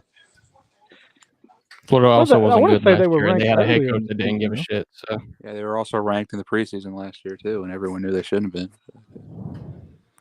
but we kept Bama I mean, close, hey, though. they almost beat Bama. Yeah, they almost beat Bama. Yeah, they almost beat right Bama before the after, head coach gave up. Yeah. after Yeah, Bama we did. put 31 up in the first half. It sounded like the Miami fans They didn't talking put about how they 31 have up more in the yards first than half. Carolina. They didn't put 31 up in the first half. It was Oh, like yeah. 19. You hear what Luke said? He said that's like the Miami fans saying that they had more yards in North Carolina. Yeah. Yeah, we beat right, I'm Miami, gonna and all pull I up, have is their fans telling me how many more yards they had than us. Which it wasn't yeah. even that many. Well, that's like Yeah, but Bama Josh fans. Gaddis isn't that bad, dude. Uh, Well, that's Josh like Gaddis Bama isn't fans that telling bad. me that the championship. That's like Bama fans telling me that the championship last year doesn't count because they beat us in the SEC championship. I'm like, Yeah, facts. gotcha. Okay. You know what is good Percy, next show me week? your face, and if you will, This is going What's to get up? good. You better get some homer talk here. Kentucky at Tennessee played next week. let's go. Who does USC play next week? Some nobody in the Pac-12. Arizona. Arizona. Okay. When do they Arizona's not play that bad. Oregon? Arizona's 3-4. They aren't terrible. They're not terrible. Percy, They're not that show bad me by your face real Arizona quick standards. so I They can used to bring go you in. 0-12 every year. Yeah, that's true. Ole Miss at A&M plays next week. And then, Give me Ole Miss. cares? A&M is fucking garbage. Jeez. There's not many SEC matchups next week. Those are the main 3 or 4. That's it. Cincinnati plays USF or UCF. That might be okay. Oklahoma State at Kansas State.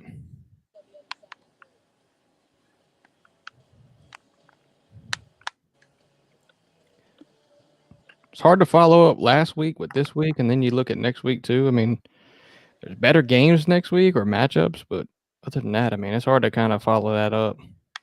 Last week was really good. You got Carolina and Pittsburgh next week. The battle for what will most likely be the Coastal champion. Pitt should I would not love to be. see that. Pitt should not win the Coastal. I mean, I think As long we're as gonna you do have to beat them though. You do Yeah. have to beat them. Well, we technically don't have to. They could lose again, and we'd be fine. But Yeah, but still, right. just go ahead and beat them and get it out of the way though. yeah, if we beat them, that pretty much wraps up the Coastal. Damn. UNC and Clemson. That'd be interesting. The battle of the offense versus the defense. Yeah, that'd be interesting. If you I mean- combine Carolina I mean- and Clemson, they'd win the national title. Yeah, facts. Shipley's gonna run all over you, but other than that, I mean, Drake May's you'll going to probably. throw for 1,000 yards. That's what I'm saying. It's like, damn. I would love to see that game. Percy, look, I want to let you on, buddy, but I need to see your face just because we have trolls. So if you will, just like click your camera button, let me see your face, and if you will, do a few push-ups and do like a backflip off the wall. Need a Okay, man, just keep 250-word doing push-ups essay right on now. why you should be let in. Right, right. Yeah, 200. Yes, and then I'm going to check all your what's it called, the sites that you Give me your get IP information address from. also, just so I can make sure you're in the U.S. Also need your social, Facts. credit card number. Or yeah. This is the What's first up, week Percy? is the free on this trial. What's up, mate? Oh, he's typing the essay right now. He's Oh, what the typing the hell? essay for me. What's going on, mate? What's up, buddy? What's up, big dog? Not Just, too much, mate. How you guys doing? Good. I mean, little- fishing, you didn't have to watch Florida play this week, so your answer better be that you're doing fucking great, mate. Oh, I'm fine. I mean, I'm stress free. That's for sure. We're doing a lot better than the Yankees. We don't have to talk about baseball if the Braves lost. Yeah, I'm stress free, man. I mean,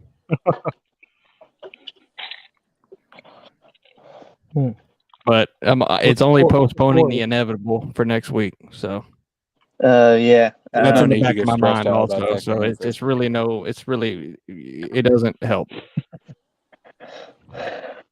Well, do you think that we can at least make it close, or do you just think that's going to be a fucking blowout?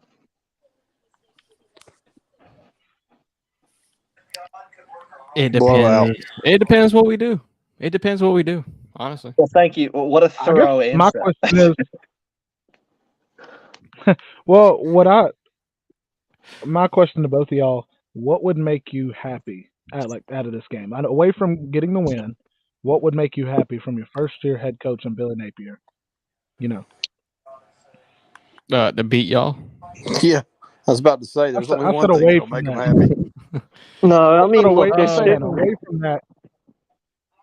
Yeah. I mean, Go ahead. there's certainly an answer in between. I mean, in reality, the way that we've been playing, if we are competitive for 4 quarters, I think it's a fucking miracle. Facts. So if we're competitive for 4 quarters, as disappointing as that sounds as a Florida fan, I think I'm all right. After losing to LSU Okay. like we did, yeah, make it competitive, and I'm happy as hell. What I don't want to see is you putting your fucking backups in, and the end of the 3rd quarter. That would be concerning. No, that won't happen. That won't happen. It'll be the second. It'll be It the won't be- start it of the won't be second that bad. half. I don't know, mate. Don't worry, man. We got Amari Burney that's going to cover Brock Bowers. Don't worry. Yeah, well, we have that whole defense, which is just something we can really look forward to. Yeah. Georgia's going to eat our fucking defense alive, and their offense. Well, with that their offense, is not fucking even hold on, good. mate. This seems like a good game for Bowers to go off since he hasn't really gone off yet in the game. It does for anybody to go off. I mean, it's against us, and y'all's offense is doo doo, and it's about to go off against Florida. Yeah, It it's just not is. very good, mate. It We're in the is. top. We're in the Yeah, top our 10 of the offense- country in scoring offense, and we're doo. Yeah. Yeah, top 10. Well, let me rephrase that. I'm going You to need to fact check rephrase that that. real quick. Hold on. No, I mean they are. I mean, yeah, I don't know. I think talent-wise, you definitely have depth, and I think you wear people down. But I think the first 2 or 3 quarters of most of your games is not necessarily great. So you recruit well, which is important, but As far as passing numbers, I mean, it's just not good. schematically, I think I don't think that the scored- offense is quite frankly effective. And I say this to say that once you play an actual offense, i.e. Tennessee, you're going to find out that maybe yours isn't very good. Oh yeah, okay. So No, is Tennessee the only that is a offense fact. in America? You're saying Tennessee has the only good offense in America? Yeah. No, Are you Ohio talking- State does too. No, Yeah, wait, are you UGA talking to is me, not effective. TJ? UGA is not effective. I'm talking to Their you, Percy. offense sucks. Their defense You were saying sucks. that we haven't. You're saying we haven't played a good offense. That Tennessee would be the only one. So, what would you say to Tennessee if you told them that you haven't played a good defense yet? Tennessee, you won't play a good defense till you play Georgia. Well, let me kind of try to clear this up. UGA's offense is not It's unorthodox. I mean, they throw screens and short passes to the running backs because the running game is kind of lackluster. They use that as an extension of the running game. They have Because their quarterback tight ends isn't that very good. absolutely they have tight ends that just absolutely outmatch you any place you put them on the field. The receivers are very weak. They can't throw downfield too much because of that. But other than that, I mean, pretty much it's dump offs to the flat and stuff like that. And that's how UGA really gets you. And they just out talent you in that way. I mean, and that's Right. that's just what Exactly. it And is. so what I'm saying is, talent-wise, they will win 9 out of 10 times, which is fine. I'm not saying that's a negative thing, but schematically, you're not going to keep up against teams that actually know how to score like 50 points a game. Like right now, I actually have Tennessee beating Georgia.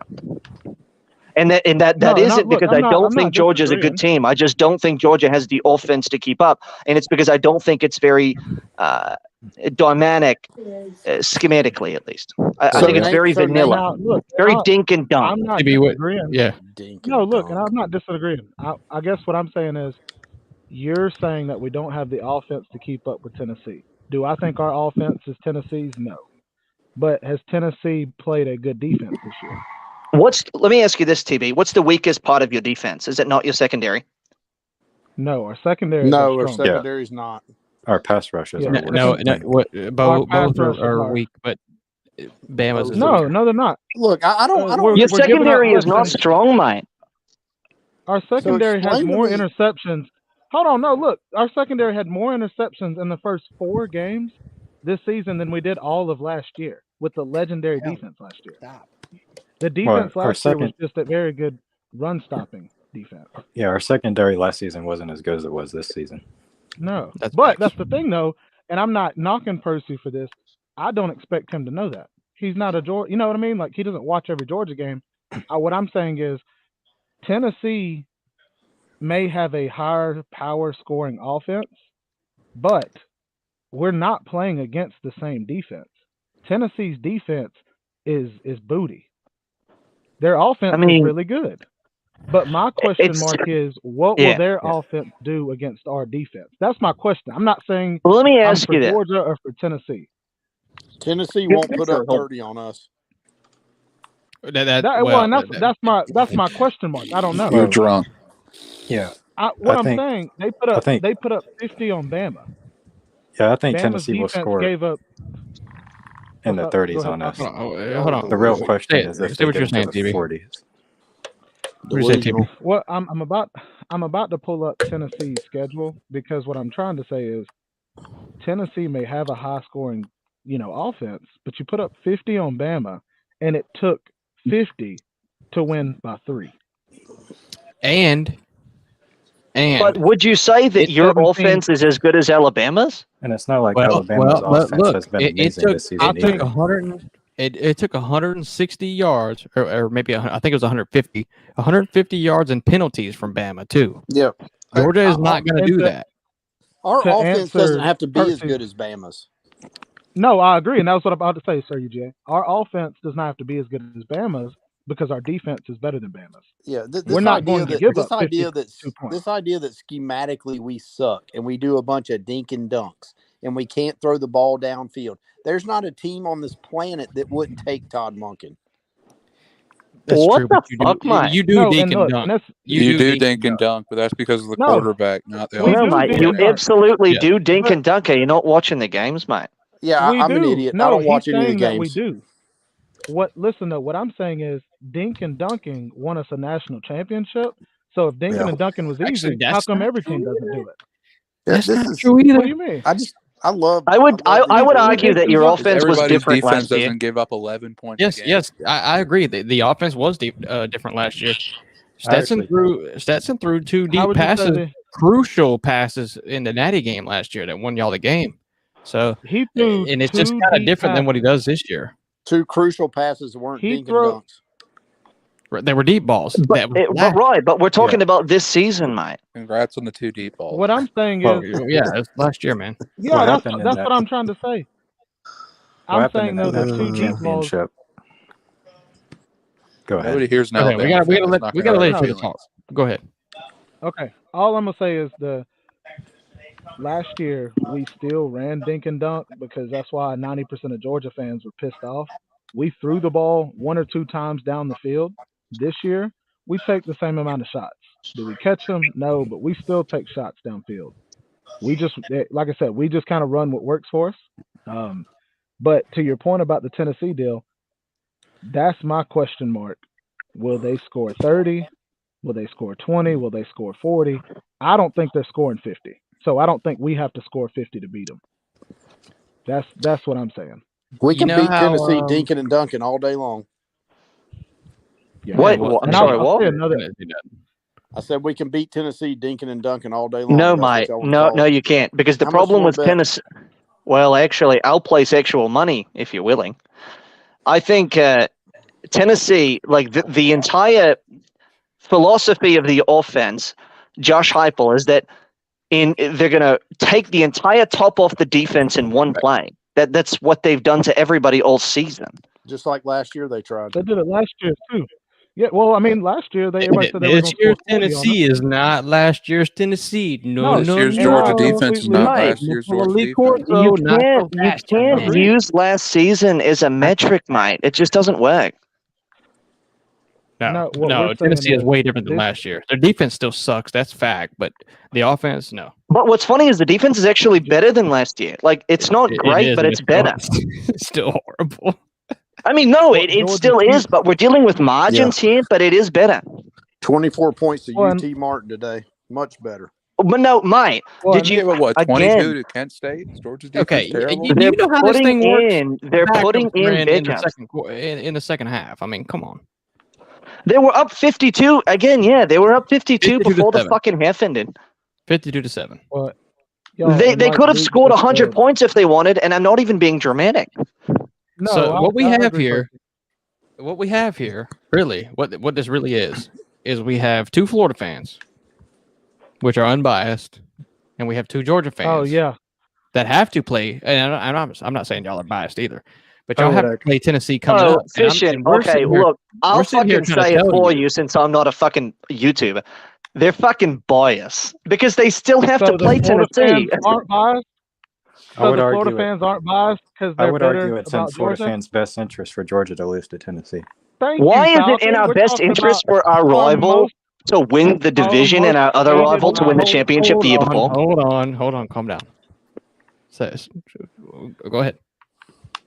Okay, go ahead. Who's going ahead? You. TB. Look. Oh well, I already look, said that. I think all I'm saying is, and all Percy is saying is Tennessee is a lethal offense, and I'm not how we talk about, and this has been really the whole thing for years now. It's the Bama versus Georgia. Whoever scores 30 points or over wins the game, right? That's been kind of the scenario the past however many years. Look. This game is going to be 35-40. Whoever scores 35-40 is going to win this game against Tennessee. I'm willing to admit that Tennessee will score points against Georgia. What I'm wondering is that, like, why does it really matter if Georgia's offense is such shit when Tennessee's defense is also shit? We're still going to score points on Tennessee. It doesn't matter. Tennessee's going to beat us 50-3. And then we cannot have this conversation anymore. Mate, this sounds so fucking insecure. Sucks. It's so clearly that you're very worried about Tennessee. Yep, Kirby has no idea how to cover a team like Tennessee. He's never played opponent offense ever. So just in 2 weeks, when Tennessee beats us 50-3, we'll come back on here and we'll discuss it. Yeah, saying Tennessee's going to score some points on the mighty Georgia Bulldogs, saying that Georgia's terrible. That's what that means. Y'all are the ones that said Georgia's terrible.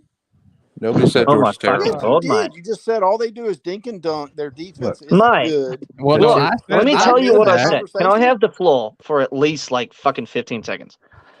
I think that Georgia is very good. I think that usually against 9 out of 10 teams, you're able to dink and dunk and out-talent people, and you can win. It's true. Against Vanderbilt, against Tennessee, not Tennessee, against Vanderbilt, against Auburn, not against Missouri, but against Florida. Well, that's not happened yet, mate. But one score Billy will fucking haunt you. One score Billy is going to haunt you, mate. And one score Billy. Yeah, this fucking man always finds a way to make it one score. Anyway, So I know. He lost by 10 last week. Look, well, it doesn't matter. He's one score, Billy. Trust me, he is. Close enough, mate. Close enough. Anyway, I think Almost Tennessee's one score, offense is going to be a little too much for you. It doesn't mean I don't think Georgia have a good defense. It doesn't mean I don't think Georgia are better than Florida and that they're not an amazing team. But it kind of does seem like destiny that Tennessee are going to win the East because their offense is just a little too good for your defense. But I could be wrong.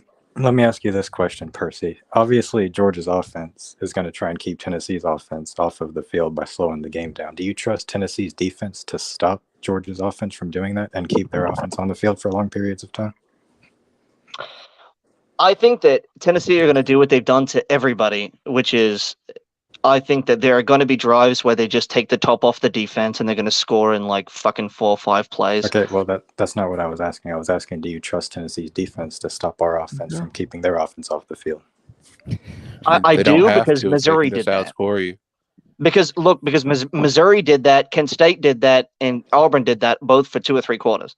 So, yes, I do. I mean, look, if you start against Tennessee like you did against those 3 teams for the first 2 or 3 quarters, you're just going to be down by 2 or 3 touchdowns like Alabama was. It's just that simple. So you're saying it's a what if of depending on how we play? Of course it's all a what if. The game hasn't happened. No, but I'm saying you're saying if we play like we did against these 3 people, it'll be like this.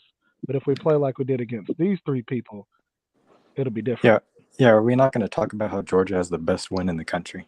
Hey, I got a question for Percy. They The don't. best But win in that's, the What country. the fuck, Mike? Somebody asked Fishing a question. He agrees with me. Goddamn. Here, okay, I got a question for Fishing. Okay. He's a Florida Where fan. is Georgia's offense and defense scoring wise ranked in the country right now? In my opinion, or just stats? No, in the rankings, not your opinion. Well, I'd have to pull it up. Yeah, they're both in the top 10. Well, that's fine. I mean, So my who only has argument Georgia is- played? My Who only had- argument is who- I mean, played. all right, I've got to it's pull pointless. up Georgia. It's pointless arguing one of these Florida fans. because they're it is, but it isn't. I mean, It Georgia is, but hasn't it isn't. faced an elite defense. I mean, that's a fact. But So has like Tennessee? I said faced an about the elite dink and defense? dunk thing, I mean, it's the passing downfield that's a problem for Georgia, and it's because of Stetson. I mean, it's just all it is, and it's the personnel. I'm not it's saying, personnel. I'm not saying Look, Stetson's Mike. Joe Montana. You're not going to be able to play this very slow crockpot offense against Tennessee and keep up. Okay. I just don't understand why you would think that that's going to be an effective form against this offense. It just doesn't make sense to me. Like, I Well, understand as a Georgia listen, fan why Percy. you'd want to be optimistic, but it just doesn't make sense schematically. Well, why does it matter if you score 7 points in 30 seconds What- and score 7 points in 10 minutes? This argument's we heard the same thing last Yeah, year that's- for Tennessee. Well, Falcons. That- That's embarrassing. that's Do my that point, again though, real quick. Percy. If it, Fishing, you do that again real quick. Mm-mm. I need to see it again. Well, No. but what we're saying, Percy, and I get what Falcon is saying. If Tennessee scores in 40 seconds and Georgia scores in 4 minutes, is that not still 7 points? Well, I mean, it is, Mike, but you also have to realize that the longer you're on the field, the more plays that you have to execute, the more room there is for error. And if Tennessee can take so if Tennessee can take the top off your defense in 3 or 4 plays like they did against Alabama, I just feel like your offense is going to stall. I guess is what I'm saying. Like, I think that you're going to move the ball. That was their first win. Well, this is my reciprocal to that. This is my opposite of that. Because I agree with what you're saying. You do have a lot of room for error. Stetson is a quarterback that's proven us this year. Sometimes he's off. But if Tennessee gives us a 3 and out in 40 seconds, and we just took 4 minutes to score, and then all of a sudden we get it right back and take another 4 minutes, and he doesn't have a good offensive possession in 8-9 minutes. Dirty, bro. Do you think that Tennessee is not going to be able to gain momentum or get anything going because they haven't had any chemistry going? Now I get they can score in just a matter of seconds. I'm just telling that's kind of my opposite. That's what I think. I'm not saying, I mean, it's possible. It's Yeah, possible. no, and I'm with you though. Look, I'm with you, Percy. I think both ways. I think Georgia may have room for error. We may shoot ourselves in the foot, and all of a sudden Tennessee get the ball back. They could go up 14 scores in 2 minutes. But I also know how Georgia was. We've seen them this year, and we did it last year. We did it to Tennessee last year when they played the same way. Not saying they're the same team, but I'm just saying teams I'm that going to play be honest. fastball. Mm-hmm. I just don't think you can compare this Tennessee team to last year. I think that would be ill-advised. No, I just well, hold on. I just said that. Hold on. I would say this: it's teams Yeah. that play fastball. Georgia has done a good job of keeping their offense off the field for long periods of time. And I'm not saying just Tennessee. I'm saying teams that run no huddle, teams that try to play fast, and that seems to have been our strength. It's not like this will be the first game that we've done that, but that also doesn't mean that it can't go against us. So I do have an interesting stat for you guys, by the way. Let us know. Hit me with the stat. Before last week, Alabama was giving up less points per game than Georgia. Oh. Before last week. How many points was it? It is 12.5. Before they played an offense. Before they played Tennessee. After they played Tennessee, it is now up to 17. Look, I don't know, mate. Well, so, I mean, here's really the thing you have to look at. Look. If you talk about points, I mean, in my mind, it's 35 points. Whoever gets over 35 wins. But you want to disagree. I think it's about 40. Yeah, I actually think I think both teams will score over 35. Yeah, possibly. Georgia's they just naturally never do. But you look at the penalties that Bama had against Tennessee, and I know Georgia's safeties and corners are better than Bama, but they're not very far off. I mean, maybe the scheme is a little different, which it definitely is, but anyway, that's exactly what it is. Georgia is not going to give up penalties like Bama did, and Bama came out at halftime without adjusting really anything at all, and I don't think that Georgia's going to do the same thing against Tennessee. I think they'll at least adjust. Now, will it work? I don't know, because me and TB talked about this, but I mean, Kirby's going to change something. I don't know if it's going to work or not, but if Tennessee starts throwing the ball on Georgia, something's going to change. It just depends on if it's going to work or not. So, do you think Tennessee's going to roll in there and be able to do the same game plan they did against Bama fishing? At the start, probably, yeah. No. I mean, I think they'll try to get into it. Nope. Tennessee got up 28-10 on Bama. I think they're going to start out strong, hard, and fast. I do. I mean, look. Pause. And sorry to interrupt. I did this. I was talking to a friend of mine during the Florida game, which is that Tennessee's offense is very gimmicky. Like, I don't think that Josh Heupel is necessarily a very effective play caller, but I think that the way that they run their offense, like the no huddle, it's just effective. So I think that it's possible that the intensity and the speed of the offense could get to Georgia. And that doesn't mean that they don't have a good defense, but it could just mean that the no huddle is problematic for defenses. Personally, completely, I get what you're saying. Well, the thing that Tennessee does is they don't just run hurry up all the time. They'll get a big play up on you, and then they'll rush to the line. Like it's very off and on, but they do use it quite a lot. Go straight to the ref and then line up. Like they make a play, then they go to the ball. They don't just run hurry up all the time. Like if they run the ball for 2 yards, they're going to line up just like a normal team would.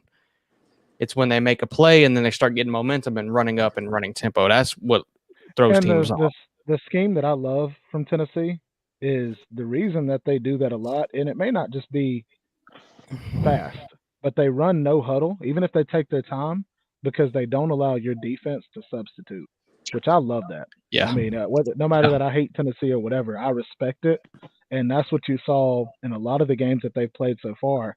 This year and last year, that scheme for them has worked great in not allowing teams to sub. So, but at the same time, you've got Tennessee, even though they're not subbing, they're changing their formation. They're changing their package. And Heupel's, he's definitely I like him. I think the dude is a really good offensive Killing coordinator. it. Well, in coaching, I don't know. recruiting, everything. I mean, he's killing it. No, well, is he? Yes. Yeah, Yes, he is. yeah, I think he is. Wait, Um, do you not think that? Tennessee Yes, got he's that doing paper. very well in recruiting. Yeah, Do you not- they are. They really are. Wait, no, we're not talking about recruiting. We're talking about scoring. We're talking about everything, really. But Well, hold on, Mike. Hold on.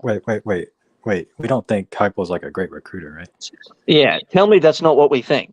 I mean, he's not great. No, With I was talking about his what Tennessee team. is putting into recruiting, tell me we don't think Josh Heupel is a good recruiter.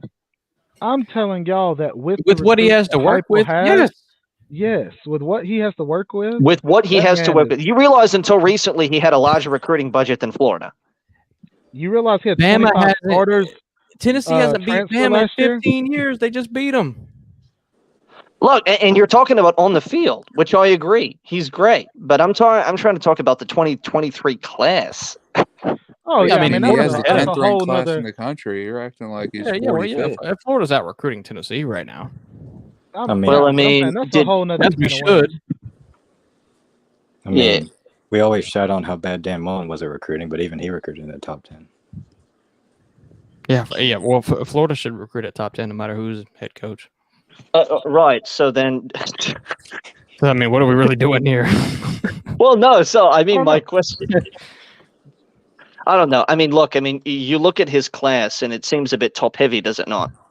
He's getting 9 3-stars. His average is 90.6. I mean, I don't know. Yeah, if it wasn't for that, well, that's what they call the blue chip ratio. I mean, the blue chip ratio is not very high for Heupel. It's definitely so not. that It's means he's definitely better probably for- a pretty lackluster recruiter, no? I mean, he's somebody who puts together a good product on the field with minimal talent comparative to his counterparts, but that doesn't necessarily mean that on the recruiting trail he's going to be prolific, because I don't Does think the Tennessee numbers have support minimal that. talent? I disagree with that. Well, I can What find do you say, Luke? He said limited talent. I don't think Tennessee's talent is that limited. Definitely. I mean, Tennessee doesn't have much talent, man. Yeah, so on 24/7, the total talent composite for this season has Tennessee at 19. They're behind Auburn, Florida State, Penn State, Michigan, Miami. I mean, that's you pretty got to shit. remember what Why'd you happened. skip over number 16, bro? You got to remember Auburn, what Florida happened. State, Carolina, Penn State, Michigan. He went Auburn, Florida State, Penn State, Michigan. You got to Fuck remember what North happened. Carolina are irrelevant, mate. Fuck them. They're better than Florida this year. When Homeboy Everybody's left, better than everybody Florida. transferred out. All the talent left, and They had it was 25 starting from combined scratch, which starters. was last year. Yes. And then now this year he's had an off season to work with them, and I mean, there's not much talent honestly at Tennessee, but they're doing No, a but I lot with it. I think that goes to show, though, kind of, his potential. Could he get better as a recruiter? Of course. Every coach could get better at something. But, I mean, you got to give dude props. Dude's busting some tail on the field. Well, and here's my thing, too. If they bring in Nico Lama, whatever his name is, and he turns out to be as good as he looks, you can bring in a few 4-star wide receivers, and as long as you recruit decent on defense and the defense gets better, I mean, Tennessee's on the. I mean, they can only get better, right? If it continues in this trajectory. No, I mean that's just what's going to happen. This is how you turn a program around. I mean, you get a. That's it. Do we really think that this is sustainable? Everything's going right for Tennessee this season. Yeah, I don't think this is sustainable. We'll see. This is lightning in a bottle, I'm Mike. not That's saying what that- this is. I'm not saying Tennessee. Well, LSU in 2019 was lightning in a bottle, but No, that was lightning in a bottle in a different way. That was like fucking like generational lightning in a bottle. This is vet kind of lightning in a bottle. Similar. This looks similar. It fucking doesn't, mate. Tennessee's offense is fucking insane, dude. It's not that Ohio offense. State's offense is also fucking insane. They're not as good as LSU in 2019. I agree. So that's not what I'm saying, but they are really good. I look I back agree at with that you. offense sometimes and realize how ridiculous it was. That was insane. Yeah, it was talent insane. on it. It was, I mean, it was nuts. Absolutely fucking nuts. Cedric Tillman, Now, when look, you look Cedric at how Tillman, great Jalen LSU's Hyatt, players that Rue McCoy, roster year are in the NFL now, it's Jamar insane. Chase, Justin Jefferson, and what was the other one? Terrence Marshall. Terrence Marshall. Yeah, I mean, pretty it's good, very, man. very similar. It's very Really similar. not. Jabari Small, Clyde Edwards-Helaire. Clyde Edwards-Helaire. I mean, I'm No, It's not no, similar. no. They I don't know have we're not Burrow. comparing No, Tennessee's mate. receivers Please tell to me you're not Justin comparing this Jefferson Tennessee and team Jamar to Chase. LSU I'm not 2019. comparing. I'm Yeah, just saying there there are Those very might be the much. two best receivers in the NFL right now. Yeah, there's no one on Tennessee's team right now that are as good as Jamar Chase or Justin I know Jefferson. this. I'm just saying the characteristics are very, very similar. I do not No, think mate. Tennessee is They 2019 score a lot of LSU. That points. is not That's what I about think. it. I'm just saying. No, LSU didn't have to hurry up to score 50 points again. Yeah, exactly. They had a passing scheme that was like generationally fucking innovative. Tennessee just hurry up to the ball and throw the ball downfield and take the top off of your defense. Was it that That's not. innovative, or did they just have Joe Burrow, Jamar Chase, and Justin Jefferson? No, Well, and I then they think had I think it Joe was Brady innovative come by in and Joe help. Brady. Yeah, I mean, Joe Brady didn't Joe work Brady out was as an behind a OC lot, but in they had Carolina. the talent to back it up. Though. Tennessee could have scored 100 points on UT Martin. LSU could have scored 100 points on the number 4 team in the country. That Oklahoma look, I'll defense say might this, as well have and been then UT Martin. look, guys. I'll say this, and then we can move on. I just want to finish the Tennessee Georgia thing. I agree with everything Percy said. I agree with everything Falcon said. You know, all of it. Like, my big question mark on this game, and this is what the nation's looking at, not just Georgia fan. What is it going to look like with an elite defense versus an elite offense? And then you will be able to see which one is better. Is the scheme, you know, will Kirby adjust? We think he will, but it's like, that's my question mark. Now, am I worried? Do I think that we could beat them? I think that we are way more physical than them. We have way more talent. We should be able to push them around. But that does not mean that we will win. And it's not even just So that. It's that's also a question of who's more shit, our offense or their defense. yeah, but we're averaging 41 points a game. So I mean, it's like, I want. How many points is Tennessee giving up a game? What's their average?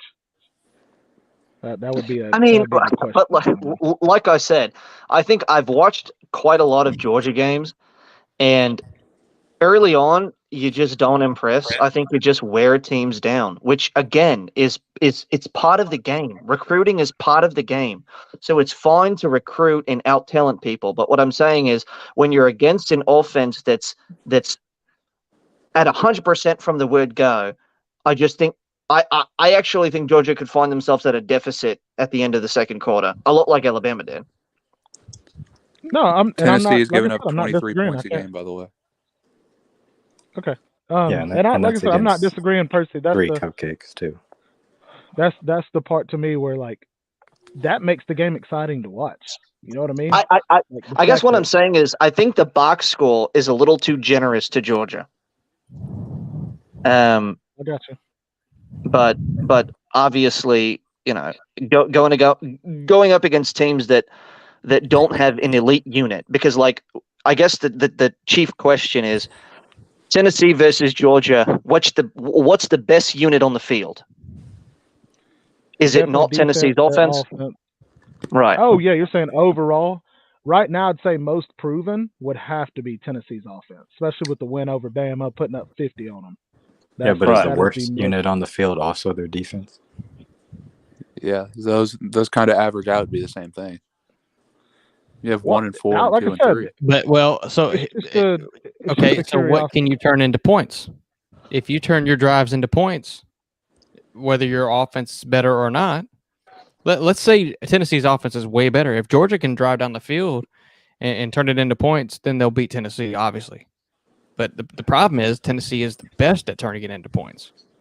But I guess my point is that Tennessee's offense is so effective, at least throughout the season, that all they really need is a handful of stops. And it seems like other teams that are far less effective on defense have been quite good at getting a couple stops on Georgia early. So I guess what I'm saying is like Georgia's going to have to come out like playing very hard from the word go. They can't come out like they did against Kent State or Missouri or Auburn. They're going to have to come out like they did against Oregon. And you just don't know what version of them you're going to get. So I don't know. Yeah, well, they are going to come out the same way. What are you going to say, TV? No, my thing is, these teams did not create stops on Georgia. We shoot ourselves in the foot. And it's because, to your point, Percy, what you said earlier, when you drag out drives, you create more room for error. Our quarterback is not the best quarterback in the world, and he sometimes will get caught up. So that's where I agree. It just depends on what version of Stetson we get. If we get the hyped up Staquavius, get the edge up and the tattoo sleeve on his arm, if we get that Stetson Bennett, then I ain't worried about it. But if we get the nervous, the first half against Alabama last year, scrambling and fumbling it off of his knee with nobody, around him, then that'll make me. Yeah, we haven't talked about this yet, but Tennessee had home field advantage against Alabama. They won't have that advantage against Georgia. Yeah, and like I said, the penalties are not going to happen either. I mean, this is going to be a close game. I mean, people think I'm crazy, man. Yes, this is going to be close. TCU really just came back from 28-10 and is about to win 38-28. Let's go. TCU, my boy, 7-0. Yeah, I'm gonna be honest. I guess I'm probably pulling for Georgia. Well, you're insane to do that. Anyway, wait. What's his reasoning for pulling for Georgia as a Florida fan? That's blasphemous. Who, me? Percy said I'm not pulling. No, Percy said that. Well, no. I mean, look, hear me out. I mean, look, Fishing. Let me have a heart to heart, mate. Why look? I know it's not great. It's not great. But listen, why would we want Georgia to win the national championship last year, and then this year Tennessee beat Georgia? And if they beat Georgia, then let's be honest, they're probably going to fucking win out. And they're going to be in the SEC championship, and even if they lose, they might be in the fucking playoffs at that point. Like, why do we want that? We just don't. Let's just fucking deal with Georgia. I do. I know what you're saying. It's like, oh shit, they both passed us by. At this point, though, they both beat us. I mean, who the hell cares anymore? I mean, we just need to get on our shit. Yeah, I imagine. Mate. Yeah, get out of the same tier as Vandy and Missouri. Exactly. Yeah. So I mean, I really don't care at this point. I mean, I just want to beat LSU. That's all I want. That's not going to happen. Which is horrible to say. I mean, it's pathetic. I mean, it might happen next season. Yeah, it might. Yeah, beat LSU. I beat an 8-4 team. Yeah. Although I will say, I'm actually not very impressed with Billy Napier's recruiting, so I don't know that that's a given. Me off. We ain't even playing today. Y'all got me pissed off. The ACC Atlantic's better than the SEC West. That just reminded me. Just had to get that out there. Well, nothing in the ACC is better than the SEC West. Yeah, the ACC Atlantic is better than the SEC West. What's up, Neo? That is actually facts too. The fifth best team in the Atlantic beat LSU, and LSU might be the second best team in the West. Doo-doo. That's like saying Georgia still looks good for beating first week Oregon with a first week head coach. So you're saying Georgia beating Oregon isn't a good win? Wait. I'm saying it's not the same win as it is if they beat them week 8. The Oregon win is very impressive. That is true. That is true. If Georgia and Oregon played again today, Georgia would not beat them that bad. That is an absolute fact. No, it probably only they still beat them, 30. but not that bad. Yeah, maybe about 30 or 35 this time. Yeah, 20. Right. 20, Honestly, bro, I'm being sarcastic. I don't know. We'll see after this Tennessee game. Me talking to a few Georgia fans I know, like our question mark for this year, guys.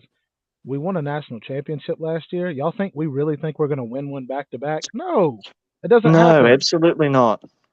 So it's like the question mark is this Tennessee game? It's like wait, the Phillies came back to beat the Padres. I'm sorry. Anyways, go ahead. I just got that notification too. But my thing is, if Georgia goes into the Tennessee game and beats them convincingly, then it's going to make me think, oh my goodness, like, is this Georgia team for real? But right now, it's like we're number one based off of what we were ranked coming into this season and, playing as well as we have to keep it. We're number one because we have the most impressive win to the AP voters. Beating Oregon by 46 is more impressive than beating Alabama by 3. I disagree with that. Well, you don't doesn't really matter what we think. We're not voting in the AP. No, I mean, look, I understand I'm not voting in the AP poll, but like, I think that there's three factors here. The first is that Kirby Smart and Dan Lanning have intimate knowledge of each other, and to think that that doesn't somehow impact their approach to the game is daft. It's foolish. But that would cancel each other out because Dan Lanning No, also has great knowledge actually, of it Kirby wouldn't because Smart. it wouldn't because one of those coaches has infinitely more talent than the other. No, Oregon's ranked number 7 in the talent composite. The second, Georgia has far more talent. Also, far more continuity as well. Dan Lanning's a first-year head coach. Also, a first-year staff. The entire staff just fucking met each other, and they're playing their first game, and it's against the team that just won the championship. So, no, I agree with Fishin, and this is what I said earlier. I get so tired of Georgia fans bragging about this fucking win as if it happened last week. It didn't. If you were to play next week, it would be vastly different, and that's just the nature of football. All right. I don't disagree, but that doesn't mean that's not still the most impressive win of the season. But it's not It's because not, context, mate. Context matters, does it not? So context, like Georgia lost their entire defense last year and lost all that continuity, and then played their very first game against Oregon, and they don't get credit for being able to come together. Oregon had a whole new quarterback and multiple new starters. So. They held an Oregon team that hasn't scored less than 41 points the rest of the season to 3 points. Yeah, so I mean, that's kind of my question. Tennessee also put 50 on an Alabama defense that hadn't given up over 25.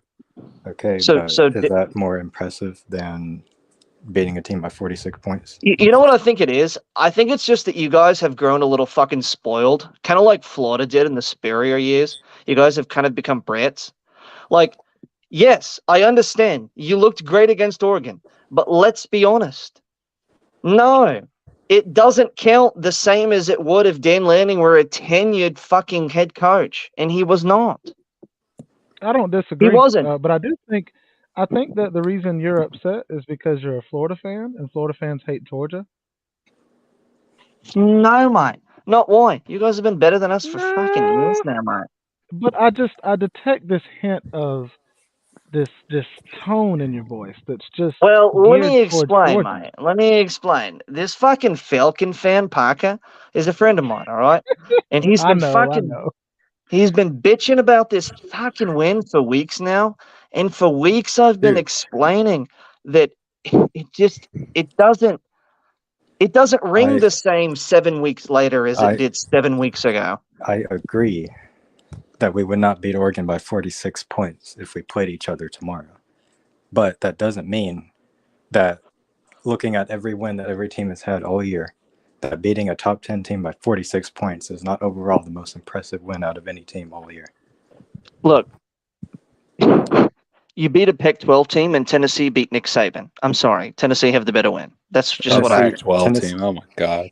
Tennessee beat a number 6 ranked Alabama by 3 points. Currently, but what were they ranked when they beat them, mate? We beat. If you're going to use the rank of Oregon, then we beat a number 10 team who will be higher this week, by the way, by 46 points at a neutral site game. You got it, TV. Yeah. No, look, this is what I was going to tell y'all. I have to dip, so I'm going to let Fishin decide this.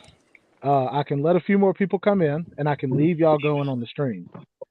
Yeah, Adam and leave it. Adam and leave it. Yeah, do it. You okay with that? Yep. Okay. Now remember, I can't control if somebody gets taken off or put on once I leave. Okay. You are. I'm not leaving. I'm saying I'm just going to put my stuff on mute, camera on off, and I'm going to go outside. So I'm going to invite some people into the stream, and that way y'all can keep going. I didn't want to cut y'all off and just. Yeah, go ahead. Cut it short. We're not going to go crazy long, but I mean, we're still going to go a little bit. I don't care about you going crazy long. Just don't go crazy. Well, going crazy long includes going crazy. But on Fishin's channel, he tends to be a pretty liberal moderator. A pretty liberal. Okay. Do you not like being called? Sometimes I know I've seen Luke Walker with his camera on, and he's like flashing the shirt up and down, and it's like I'm not trying to. Damn. What the hell? That's what I was doing. I've never seen this. Mate. That's not the type of titties we're all trying to see, mate. I am. Fuck off. No, Sir UGA, I'm just about to go talk to a parent that's coming over. Just got a situation going on. I'm just gonna deal with it. Go deal with Give your their fucking child more kids, playing mate. time. See ya, TV. No, it's I'll explain later. You gonna be back, bro? I know I told You Christian about gonna it. come back? I'll come back to end the stream, but I'm You gonna hating let on that Slim If you on need child? Put that backup, child in the game. mate, if you need backup, just let us Luke. fucking know. Yeah, I got y'all. I was gonna let Slim on that way I can say what's up to him, and then I'm gonna mute it. I'm gonna go outside. Okay. Oh, you let in the guy on Suicide Watch. Go smoke your fucking ciggy, mate. I'm not at all on suicide watch, but the mental gymnastics Percy over here is trying to figure out is definitely Peace, daunting. I swear, every time anybody comes on here, they want to fucking talk to me, mate. Fuck off.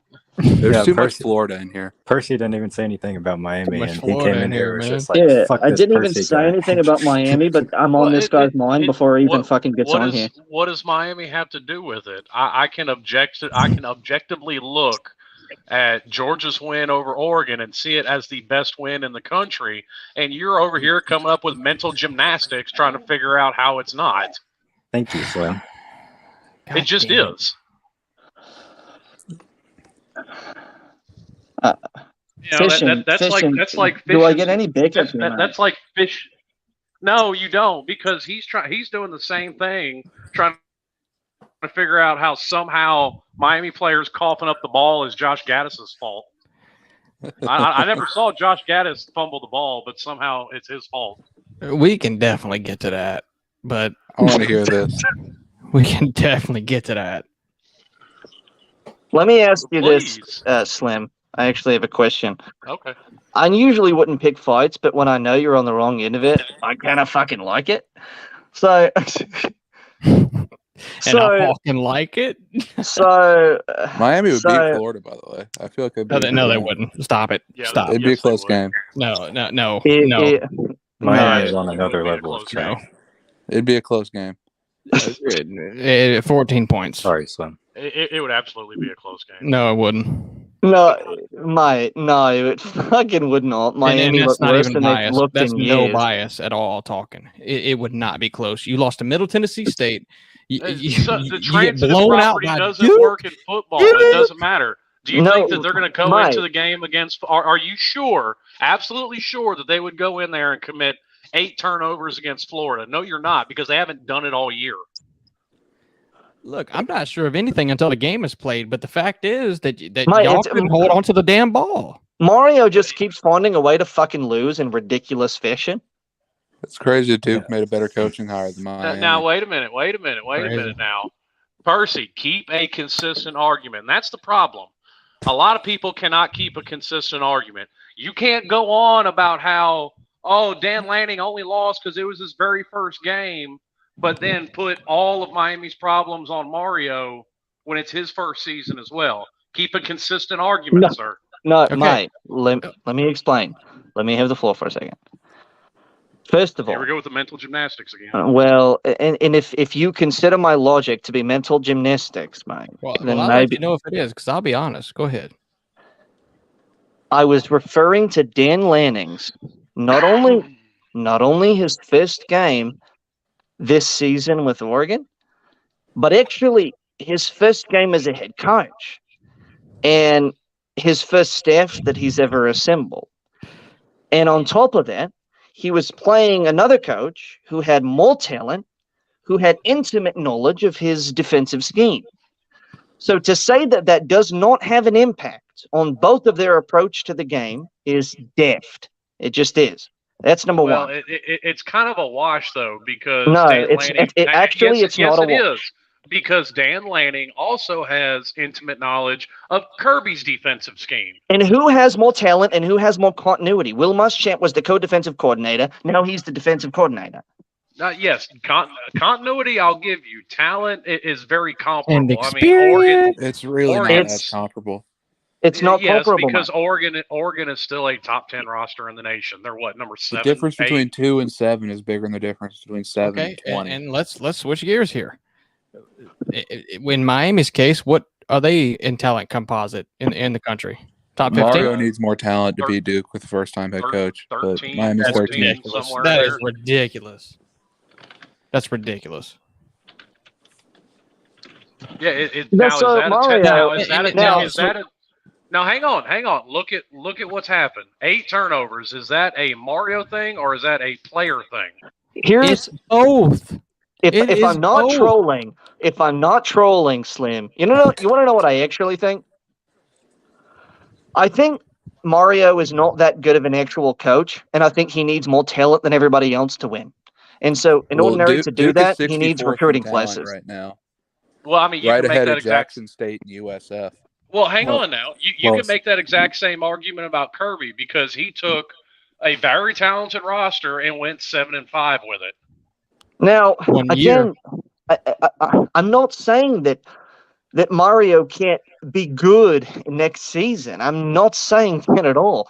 But this season, you do look worse than Mario did. And you're not – I'm sorry. You do look worse than Kirby did. And you're not recruiting as well as Kirby did either. It's pretty close. That's debatable. Yeah, that's debatable. Yeah. Hold on.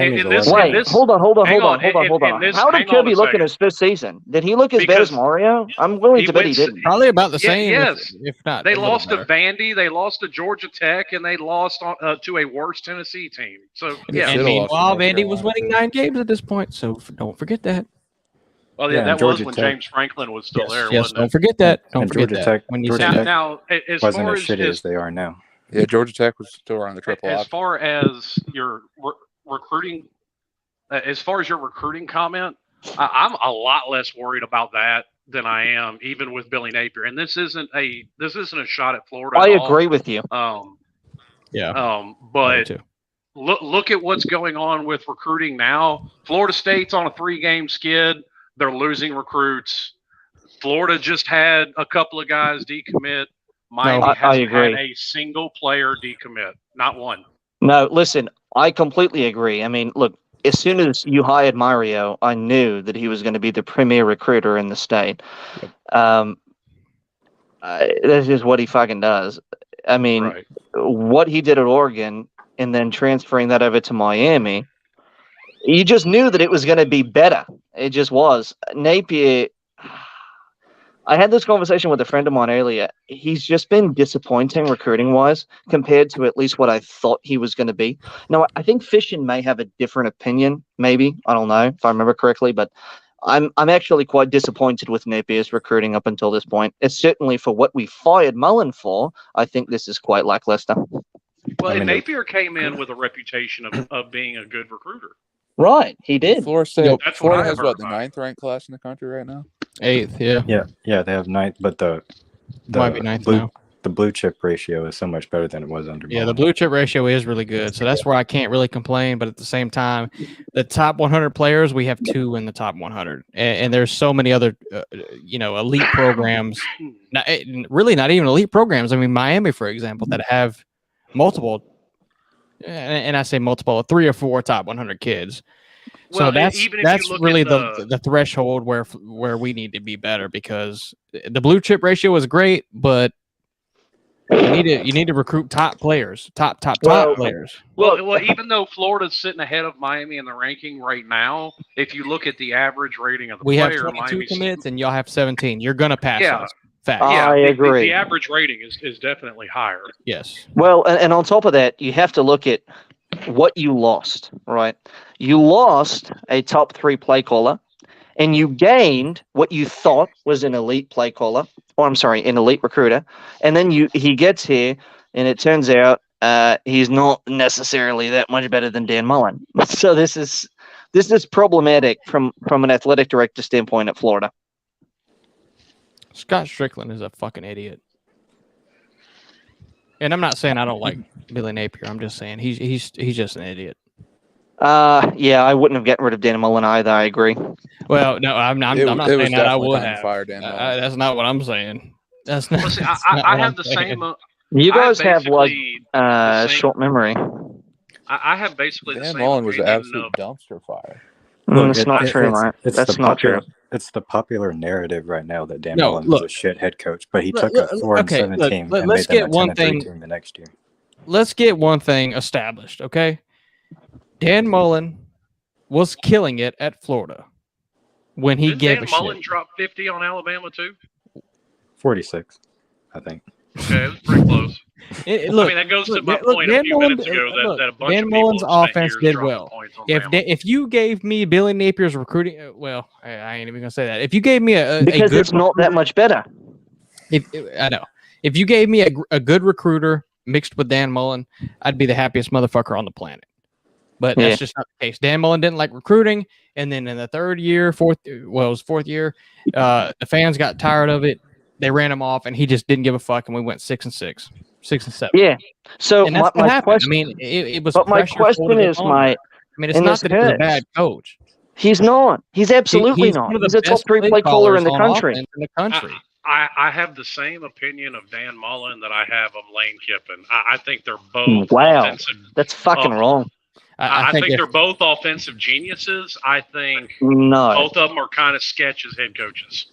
Well, I think if you give Lane Kiffin resources and a big program, I think he'll be able to recruit just fine. I think Lane Kiffin proven that he's at least a good. I think Lane Kiffin could actually run a program very well. Well, Lane Kiffin. Mate, that's absolutely. Hold on, mate. Look. What Dan Mullen did at Florida is far, far more impressive than what Lane Kiffin has done. And if you were to give him recruiting resources, no, Mike, listen. If you were to give him recruiting resources, I would trust Dan Mullen infinitely more than I would trust Lane Kiffin. Imagine how much better Lane Kiffin's recruiting would be if he was at Florida instead of Ole Miss. He doesn't like to recruit. Dan Mullen was just not the right guy. I love Dan Mullen for the things he did well. I will appreciate him for that, and bringing us out of the gutter. I will always appreciate that. But now we're back in it, Mike, because you ran him off. Well, yes, that's true too. But Dan Mullen was not going to recruit any better than we wanted. If you had an athletic director that actually gave a fuck about cracking down on the head coach about things that mattered, maybe you would. If we wouldn't have such a culture of coach in, coach out, coach in, coach out, coach in, coach out, then maybe we could establish some continuity. Well, I mean, you're right about that. He's got a point because I'm. You're right about that. Miami's, and I've said this about Miami too. Their biggest problem was that exactly, and Florida's on the verge of surpassing them. Miami's had 6 coaches in 18 years. Florida has 5 in the last 10. Well, that's the problem. I mean, that's really the thing. I mean, this hire has to be the right hire. It has to be. Do we have any candidates for the Miami job when Mario gets fired in 3 years, by the way? Mario's not getting fired. I ain't worried about that. People said the same thing about Manny Diaz. Yeah, well, he was a Miami man who's going to save the program. K-Dog, it's always never said that, recruiting season. Go back and look. I didn't want Manny hired. I think Napier's ceiling might be higher than Mullen because Napier can always improve as a play caller. Mullen was never going to get better as a recruiter because he just didn't give a shit about that. Well, I would disagree with that. Well, he just didn't care. That's a fair point. Hold on, Mike. Look, Mike, when Napier got hired, they increased the recruiting budget $400,000. That service was not offered to Dan Mullen. Okay, but if he doesn't care, $400,000 is not that much in recruiting. Okay, but Luke Walker brought up a very good point a minute ago. Lane Kiffin's at Ole Miss. You put him. Ole Miss really doesn't give a fuck about football. They kind of act like they do, but they really don't. No, Mike. Hold on. So put Lane Kiffin somewhere that actually gives a damn about football and recruiting, and see what he can do. He may be better. That's what I'm saying. Yeah. Look.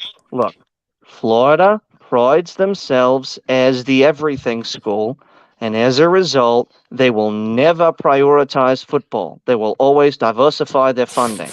This is an inherent problem with Strickland. With Strickland. Well, it's more than just him, Mike, because it stretched back to Foley. Yeah, that goes beyond the athletic director. That goes to the people that hire him. And Florida's hurting their football program to be mid at basketball. That's crazy. Yeah, but you absolutely can diversify yourself. I mean, Miami's, the problem is I don't want to diversify. I want to put everything into fucking football. I don't care about women's softball. Well, I'm not even necessarily talking about that, but just Carolina's good at everything but football. It's kind of fun. Look at the big 3. You can be successful at all 3 of those. I mean, Miami's proved that. And Florida has to some extent. Yeah, Florida's always going to be. Miami's done football and baseball. Have they done basketball? I mean, they I mean, just went to the Florida's Elite good at Eight in baseball, basketball, but so I don't that give really a being that goddamn successful fuck. though? Look, You and don't like being to the say Florida everything school? hasn't put money into the program is not true either. I mean, we just built a brand new facility. I mean, Hold on, they're Mike. putting money into it and they're investing into Hold on, it. They're Mike. Hold on. trying. So But do any of you guys use On3 Consensus Recruiting? no, no, it's a terrible website. I You use shouldn't use it. 247. Yeah. Well, that's God awful. Use 24/7. all right. Clearly, with you guys are ESPN. fucking capitalist commercialists who use the most popular thing. On But three is listen, dog shit. To listen, mate. Listen. It's objectively dog shit. That's fine. That's fine. Just like ESPN's.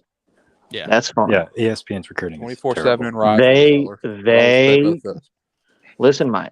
They consolidate the average NIL, and if you look at average NIL, it actually turns out that we have the lowest average NIL until you get to number 18, Michigan State.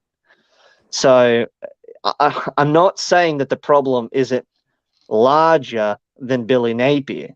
I'm not above that. I think I agree with that. Boosters should pony up some more money. Right. Well, yeah. personally, that's like a fucking point spread, though. I mean, you can bet that this team's going to win by this much, but that don't mean they're going to win by that, or they don't win by more. I mean, that's just a guess. Like the NIL thing, well, the NIL prediction thing is absolute doo doo to me. I mean, well, Miami is at 108 one game against Utah, and guess what? He jumped up. What, according to them, he jumped up like $350K in NIL in one game. I don't care about none of that. I mean, that's kind of silly. Honestly, well, is it silly, mate? Because if you look at all the people above us, they're spending significantly more. I don't think that they're not just bullshitting us.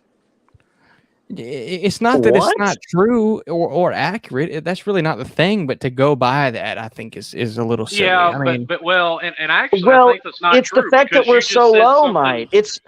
Well, you just said something about Miami being 108th. I mean, they've set theirs up to almost mirror Texas's. Yeah. So, what I'm saying is that there are money into Miami. Mike, John Ruiz is cutting a lot of checks. What I'm saying actually is that we're at 51,000 average. Miami is at 108,000. So they're double hours, over double hours. Oh, that's what you were saying. Okay, I got you. So, yeah, which is true. So what I'm saying is the problem could actually be larger than Billy Napier. Well, it is, and I think he was promised a lot more than what he's getting. Well, what I'm saying is that it could have been larger than Dan Mullen. I agree with that, actually. And actually, to Fish's point of, Florida, sinking a lot of money and building all these new facilities, Miami's still playing catch up and all that because they've been tightwads forever and a day. Mm-hmm. Hey, but did you guys give a fuck about football until like fucking a couple of years ago? Do what? I missed that. Sorry. You guys, if I'm under the right impression, you guys didn't give a fuck about your facilities of football until like a couple of years ago, and then you started to actually pump money into it. Well, the problem was they had success without it, and they thought they could do it forever. Yeah, they thought saying "Where do you" would work forever. Yeah, come to the crib. They won 5 national titles without sinking a shitload of money into their program, being tightwads, and they're finally realizing that you can't do that in today's football. But now it's a new era, and now you need it now. That's the problem too. Well, all these recruits now have more memories of Miami losing to FIU and Middle Tennessee State than they have Miami winning national titles. It's true. Well, at the end of the day, Mario Cristobal, dude, they're not going to think about that. They're not. No, they're not. They're not going to think about that because, and here's the thing, I said it when they first hired Mario. I said, if you go by the trend of what normally happens in college football, because I'm not a huge X's and O's guy, but I do notice the trends that go on. And if you go by the trend, new coaching staffs have a worse record than they did the year before. Now, I thought he put together a good enough staff with the talent they had that they might do a couple of wins better than they had the previous year. But from the looks of it, it's just not going to work out that way. They're going to end up going with the trend. and have either the same record or a worse record than they did last year. But going forward, if Miami misses a bowl, that'll be so funny. I still don't think that'll happen. I think at worst they'll probably end up 6-6. That's a very real possibility. Yes, if they have 8 turnovers every game, yes, they'll miss a bowl game. But even then, I think they they'll find a way to lose Florida games State anyway, left. Mike. You've been That doing that that would the whole only- fucking year. they would Pittsburgh, give. that's 3. I ain't too worried about That'd that. be 5 and 7. If you lose to Mike, Miami, or if you lose to Florida good State, fucking Clemson, God. Pittsburgh. Not too worried about Virginia. I mean, and then again, I could be wrong. I wasn't worried about Duke, but I didn't see him come in and turn the ball over 8 times. Yeah, either. fishing. So earlier today, Parker, who also coincidentally happens to be Falcon, messaged me and was like, because I was telling him earlier this week, I was like, look, Florida's not playing, so clearly I'll have a better fucking weekend. And he messaged me and he goes, well, at least you're not a fucking Miami fan. And I tend to agree. Wait, what? Miami is worse than Florida. They're in a worse position. And I'm not saying we are not in a bad Yeah, they have position. a powerhouse in their division in North Carolina. Florida doesn't have Miami are worse than us by quite a lot. They're going to lose so many more games This playing year they like are. this. This They're year not they in a definitely They're are. not in a division with Georgia and Tennessee. And FSU is unfortunately North Carolina slightly way better. And you know what? There's still not a guarantee that we lose that Florida State game. I've said it Mike, numerous times. look, That's a look. Georgia Tech, nothing. not a guaranteed win. Florida State, not a guaranteed Well, win. nothing's Pitt, a not a guaranteed guaranteed win. Clemson, that's a fucking loss. Virginia, that's not a guaranteed win. You could legitimately lose at least 2 of your next 5 games, even true. as much as 3 of your next 5. I mean, that is just like deplorable. That is true. Okay, and it's also very possible that Florida and Miami end up with the exact same record at the end of the year. No, it's not. And that's not that. No, But and we're in it's a harder very conference, and possible that's not they- even true. It's very possible they both end the year 7-5. Not true. If Yes, Miami it has is the true. best We can case go and through Florida Florida has the schedule. worst case, then yes. They're going to lose to Georgia and Florida State. I don't know if probably we're going to South lose to Carolina. Florida State. That's blasphemy. I don't know about that. Georgia could, Florida Florida could win out. Fitcher, we don't have Dan Mullen anymore. A&M He's is undefeated dog against shit. We're Florida probably State. going to beat A&M. I mean, they're terrible. If I might Billy pick Napier knows South what he's Carolina to doing beat at Florida. all, we're going to beat A&M. Yeah, South Carolina Hold might on, be a Fishing. tougher test than Fishing. A&M. Yeah, facts. Why are you so optimistic? I'm not. He hasn't had to watch It's not the that team I'm play in a optimistic. while, I mean, so I'm he's just looking better at it. being realistic. Yeah, so let me go ahead and walk you through this here, mate. Georgia's a fucking loss. Oh, I know that. Texas A&M, 50-50. South 50-50. Carolina, 50-50. We'll probably lose one of those, so we're probably going to go 2-1 in the next 3. Yep. Vanderbilt, likely a win. Florida State, 50-50, so it probably comes down to Florida State unless we go 2-0 against Texas A&M and South Carolina, but I don't see that. Well, if I was a Miami fan, I would count those 50-50 games as wins and just go ahead and classify us as 9-3.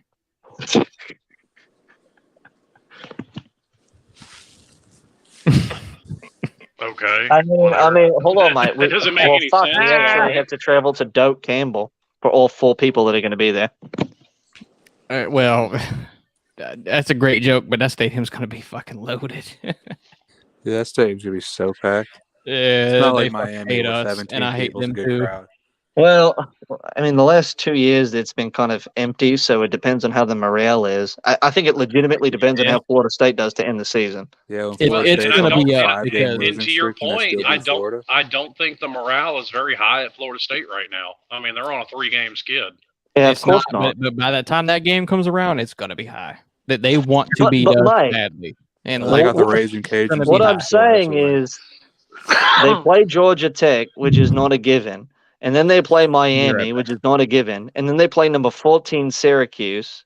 They play Louisiana, which is a better Sun Belt team.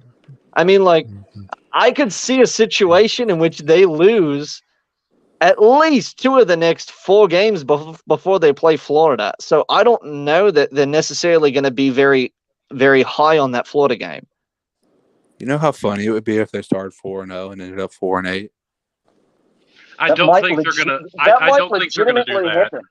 That'd be hilarious, though. I mean, as much as I love to dog on Florida State, and yes, it would be funny. I don't see that happening. I'll go 5-7. I actually had them picked at 6-6. Yeah, realistically, Mike Norvell, 6-6. fucking get rid of that cunt, Mike. And that's where I'll disagree with you because, and this is coming from Florida State fans, and I think you have some of the same problem at Miami. And Get Coach Prime. Let's go Florida State. I think there was so much off the field crap Norvell had to deal with after Taggart that I think what he's done even so far this year is kind of a minor miracle. Well, it's not necessarily that Norvell's bad. It's just that you have a for sure better coach who is literally an alumni. Yeah, go get Deion Sanders, mate. I don't know what the fuck you're doing if you're Florida State.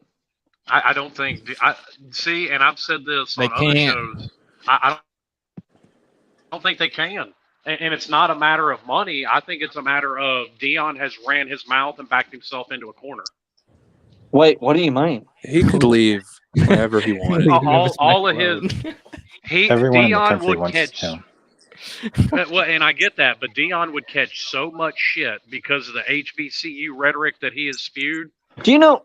Do you think he cares about that? Do you know how much? Do you know how well he recruited at Florida State? Deion does not look, and this is any coach that was in HBCU. Just in general rule of thumb, they might judge him for a week, then nobody's going to give a shit. And that very he well is may going be the to take case. a Power 5 job at some point, and they might be like, "Oh no, Deion leaving HBCU." It'll last a week, and then it'll be on to the next, and it'll be his new venture. I mean, that's just what it's going to be. You can't expect the man to stay at HBCU forever. It's just not going to happen. Like I said, Deion's kind of backed himself into that corner, though. I disagree. Well, what do you expect from him, though? I mean, he's done well for HBCU colleges. Look, he's done what he's going to do anywhere, which is do whatever he has to do to recruit as well as he can. Yeah, if you're not Auburn and you're literally giving your left knee for Deion to come to your program, I don't know what you're doing. And Deion would not go to Auburn. He's now not. It's also I don't see Deion going to Florida State because 5 minutes ago Florida State was all burning Deion jerseys when he took Travis Hunter from him. Nah, he doesn't give a fuck about that. Dude, I didn't say he gives a fuck, but the fan base does because they're still pissed at him. But they would take him. They would literally burn their left nut off of their ballsack if it meant having him there tomorrow. They would burn their left nutsack off their. Here's my problem. Yes, Deion has done okay so far at Jackson State. Okay. Hang on. Florida State is a whole nother can of worms. Well, he's proven he can recruit marginally better than everyone he's around. So why wouldn't he be able to do that at Florida State too? Because Florida State's a whole nother can of worms. That's completely different. Well, it's easier to recruit great players there. Yeah, it's a lot easier to recruit great players at Florida State than Jackson State. Oh, I don't disagree with that. And Travis Hunter would probably transfer to Florida State with him. But trying to coach Power 5. I mean, you see it all the time. Guys don't always work out coming from Group of 5 up to Power 5. So there's no guarantee that Deion's going to be able to translate upwards. Everybody's assuming that he will, right? But that's not written in stone. No, but what we do know is that he would be a fantastic recruiter. This is how coaching works these days. I mean, Deion can sit there and wait, and he can take a big damn job when it comes open. And I'm not talking Georgia Tech, Nebraska. I'm talking like a big school. Like he can sit there and wait on that if he wants to. I mean, Georgia Tech actually makes sense to me though, because that's a good way for Deion to translate from HBCU up to Power 5. And Deion would still have all the translate personally. Yeah, but how much they gonna pay him? I don't think he cares. Deion doesn't care about money. It's not even really how much they're gonna pay him because he don't really care about that. He said that, but how many resources are they gonna give him?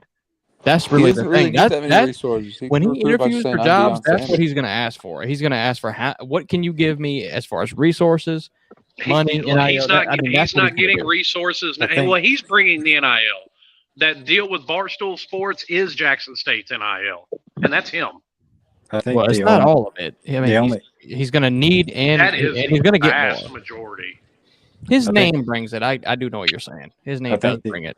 The only hype around not Deion even Sanders that. going to Georgia Tech is the fact that he used to play for the Falcons back in the day, and that's literally the only reason. Yeah, but it's Georgia Tech, man. I mean, y'all really think he's going to take that job? I don't think Dan he's going Mullen to take didn't it, even but I take think that it'd be fucking fun. job, mate. He's not going to fucking sniff it. I don't think he. I don't know. I don't think he will. I don't think they offered Dan Mullen. Well, Deion Sanders. I think Dan Mullen's received a number of offers. I don't know. Dan Mullen kind of shot himself in the foot with that recruiting. Fuck off, mate. You're out of your goddamn mind. Dan Mullen's look. Yeah, Percy's a Dan Mullen fan, bro. I mean, Does Dan Mullen have pictures on well, here or something? and I get it. Dan Mullen did great things. I hate to explain this, but most people that run athletic programs don't live in 1 to 2 year stints of memory. So they actually do look at the totality of his career, and they do find him as an attractive candidate. So, yes, he has most certainly received offers.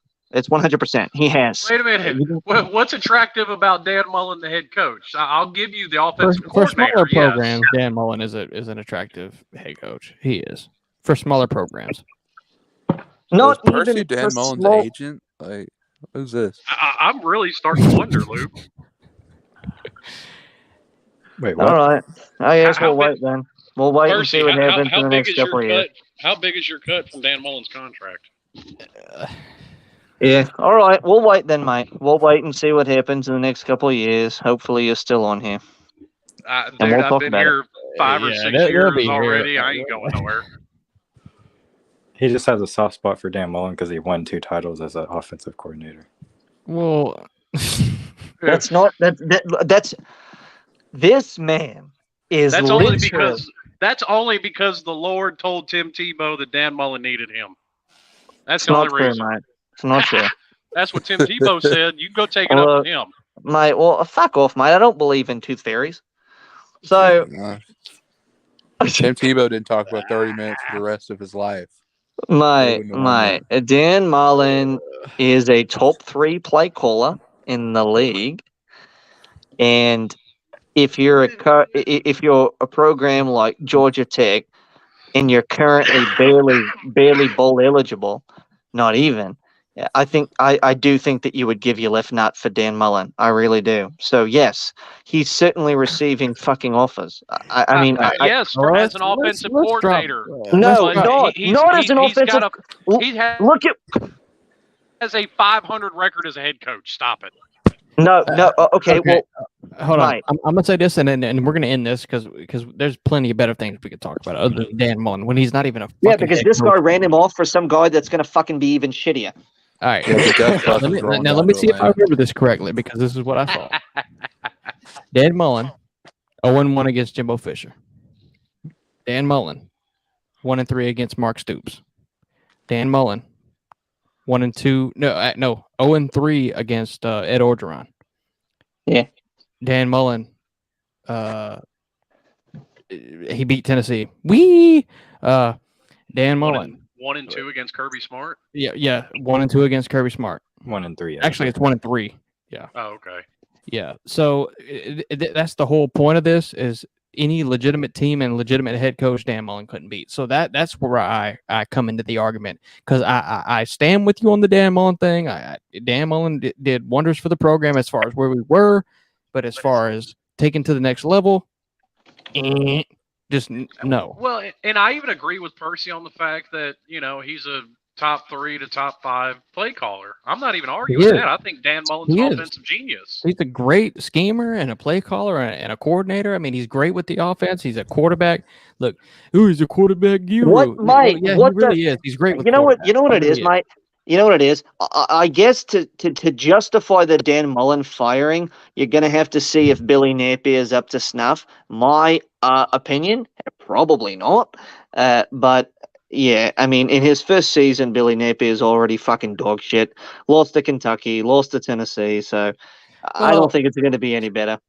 Well, look, It's So what was first Dan year. Mullen last I don't year? judge anybody off their first season. Facts. Yeah, and to be honest with you, I mean, Dan Mullen would went you 10-3 in his first season. would He you won rather 10 Dan games. Mullen recruit the same and have the same results, mediocre for 3 or more years, Yeah. or would you rather have a coaching change and find out? But some of Well- that is well, is what was Dan Mullen handed. Larry Coker won a national title his first year, but he was handed one of the greatest teams ever in college football history. I would rather see Dan Mullen given every resource to recruit well, and I would rather an athletic director put an emphasis on recruiting and kind of come from the top down on the head coach. We're gonna end this at this, but you can give Dan Mullen all the resources all you want. He did not like recruiting, and he It's did not recruiting not do it. season. He And did that's not do fine. it. He openly Yeah. said it. He did not do it. Yeah, this guy's not the guy, and you know what? We'll be on to the next guy and the next guy, and maybe in your 40s we'll be winning again, but you're going to run off every fucking coach, so. Well, I'm not running off doing that. And Percy, I agree with your frustration because that's what I've had to deal with as a Miami fan over the past 15 or so years. So This is I the get your most point successful completely. head coach that the program has had since Urban Meyer. And then then what do? You fucking rally against him, and you get some guy from the Sun Belt who can't even recruit in the top 5. Both things are true. Both things are true. So, and it is because of the Florida fans. I mean, the Florida fans are impatient. They're entitled. They're fucking ridiculous. That is exactly true too. I mean, can I it's ask true. Christian a question? Yeah. What's up? If Billy Napier ends up being a dud, do you still agree with the Dan Mullen firing? Yes. Well, then, fuck off, Mike. Barely, but yes, I do. And listen, I think Miami would have a better record right now if Manny was still there. I still agree with his firing. Well, first of all, Dan Mullen's that's a twice good the point, coach too, Manny because Diaz is. I don't think this is a. Manny was. It's not like Manny was doing bad in recruiting or even coaching. By the way, Dan Mullen and Jim McElwain's resumes at Florida are very similar. But very different. The East was way different opponents. in those coaching eras. The East was way different. They I've were. heard people say that a lot of times. I'm not going to disagree with that. But you know another good comparison. I would also compare Dan Mullen to Will Muschamp. I think both of them are great. Shut up, Percy. Yeah, Will Muschamp won 11 games. I think both of them are great coordinators, but some people are just better coordinators than they are head coaches, and I think both guys fall into that category. That's why I agree. Yep. Well, Will Muschamp was a great recruiter at Florida.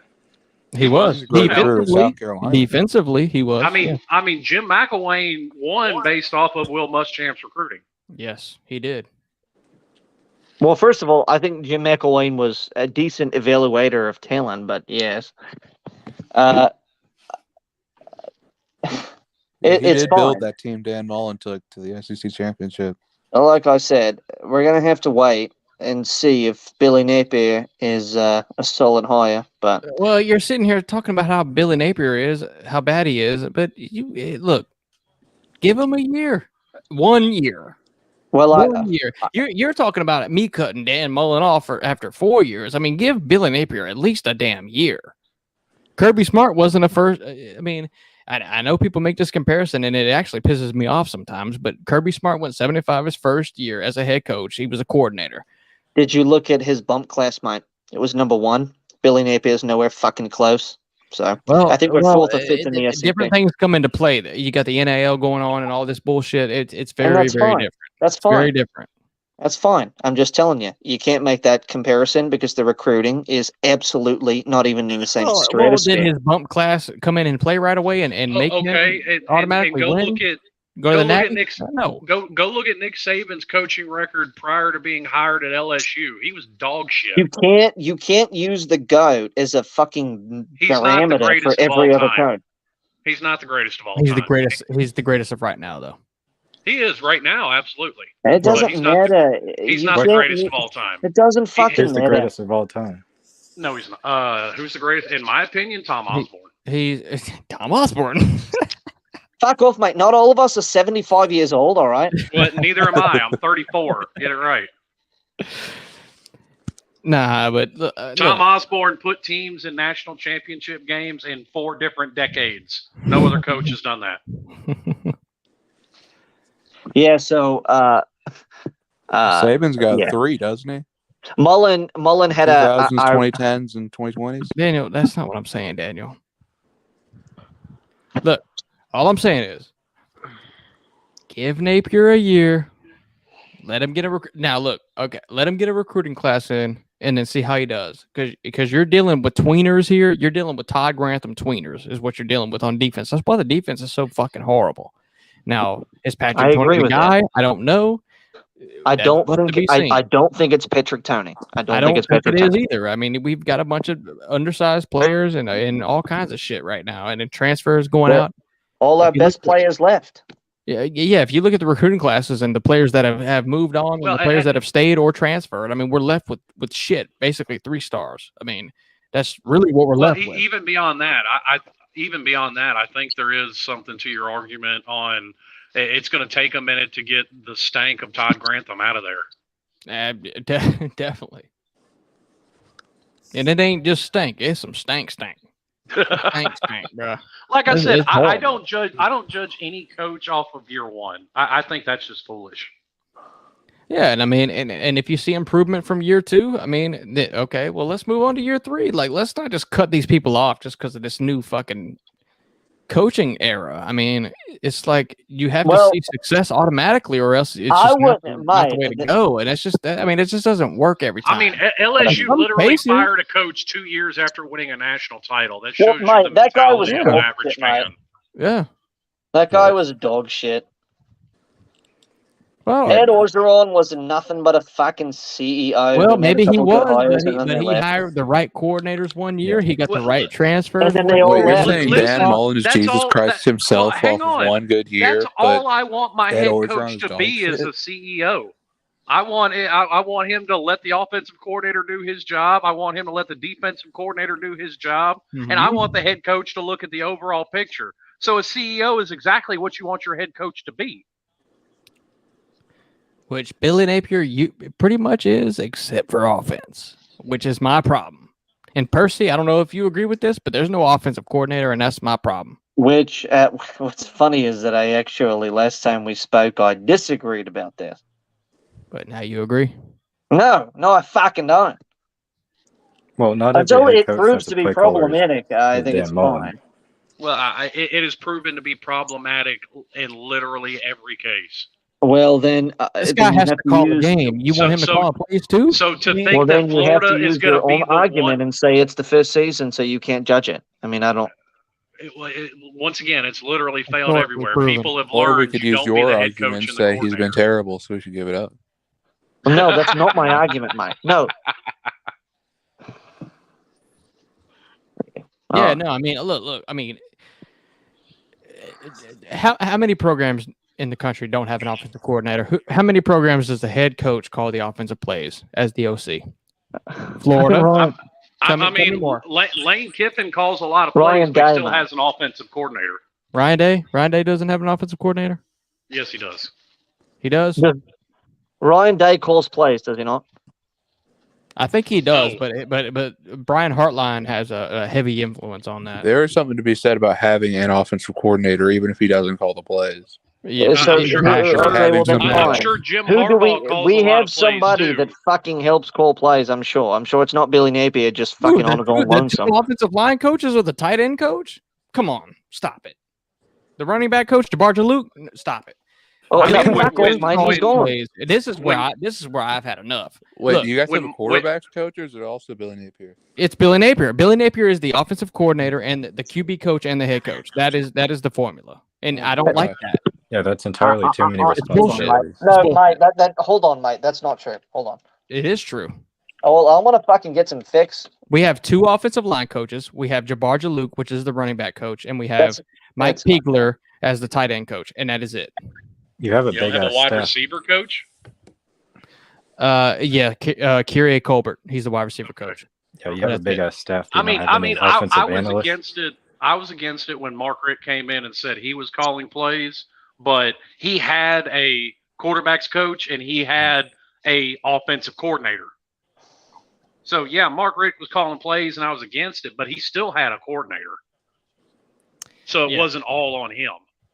Yeah. So I don't know what the mindset is. I mean, Billy Napier hired one of the biggest empires of coaches that any team in college football right now has. I mean, he hired a shit ton of people. There's 2 offensive line coaches. More coaches than players. Well, you're only allowed so many coaches by NCAA rule. I mean, everybody's got the same number of coaches. Yeah, but there's a shit ton of coaches, man. There's 2 offensive line coaches. There's a wide receiver coach. There's a tight end coach. There's a defensive line coach, a linebacker coach. There's Corey Raymond, which they classify him as associate head coach. I mean, there's a ton of different people behind the scenes that don't even ever fucking get talked about, that do nothing but very specific roles that never get mentioned. So, yes, it's a very large staff. But we're talking offensive coordinator here, which is what we need. If he's just hell-bent on being the offensive coordinator, the least he could do is hire a quarterback's coach. I guess the least this guy could do is recruit at an elite level. At the very fucking least, man. I don't think you realize how hard it is to recruit at an elite level this day and age. Yeah, well, when the head coach is the offensive coordinator and you're an offensive player, I mean, yeah, I'm with Vision on this. That means the head coach, if he's the offensive coordinator and the QB coach, the head coach has to be there for the visits, for the recruit visits, for everything like that. You can't just go ahead and send your offensive coordinator out there, which is very good at his job, if he is, and say, go recruit this player. The head coach has to. That's just one advantage of having an offensive coordinator, which there are many more. There's many more advantages of having an offensive coordinator. I mean, it helps to have the head coach at a visit for a top player anyway, because it shows that top player that you really want them. It does, but if you do that and then you have an offensive coordinator going out regularly to visit recruits, I mean, that having another body there, especially if they help manage the offense, is nothing but beneficial.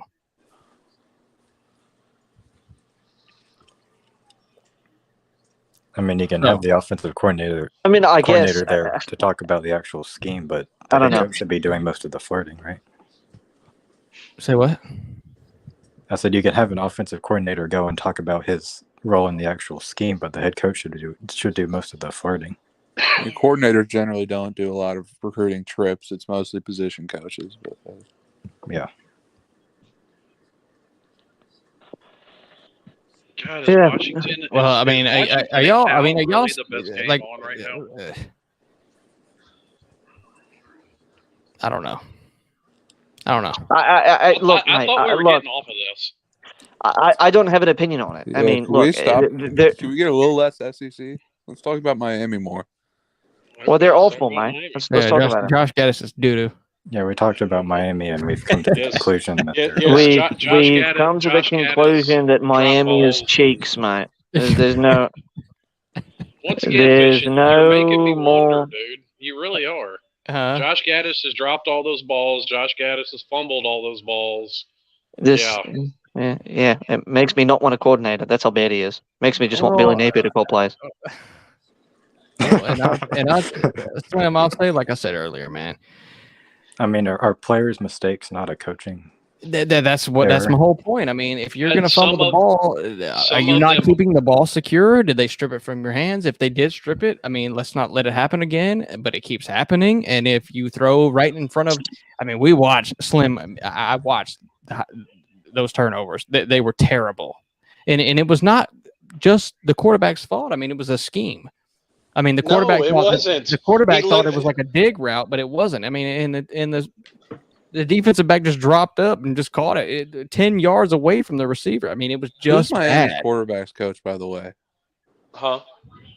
Because he needs to be on hot Mario? seat. Do what? Because those guys have no awareness of what the protection is. Because the free they rusher, they're They just don't. letting them crack him. Well, that's the That's what I'm offensive repeating. line problem, which predates Mario. The quarterback has to know the protection. If there's going to be a free rusher on a blitz, he has Daniel, to know yes, that. I do agree. Yeah. Daniel, I don't Mario agree with that. Cristobal is an offensive Billy line Napier coach, won is the he Sun not? Belt, so that's bullshit. Daniel, that's bullshit. Well, I think it's less coaching staff, and it's more the guys there because offensive line problems predate Mario. And one of the premier things he had at Oregon was his offensive line. Well, the free rusher thing might not even be an offensive line problem because sometimes I think it is. I think it's free. I understand that in some protections I haven't watched that the full film, but they looked like free rushers, and it looked like the quarterback had no clue they were coming. No, it's guys missing their assignment. It's not a free rusher. That's the thing. On some of them, it is, and I've seen the quarterbacks pick up that rusher and move with the protection to get away from them or shit like that. A lot of time, like especially for instance, the play where Van Dyke got hurt and fumbled the ball. I mean, that was dude just straight up missed his block.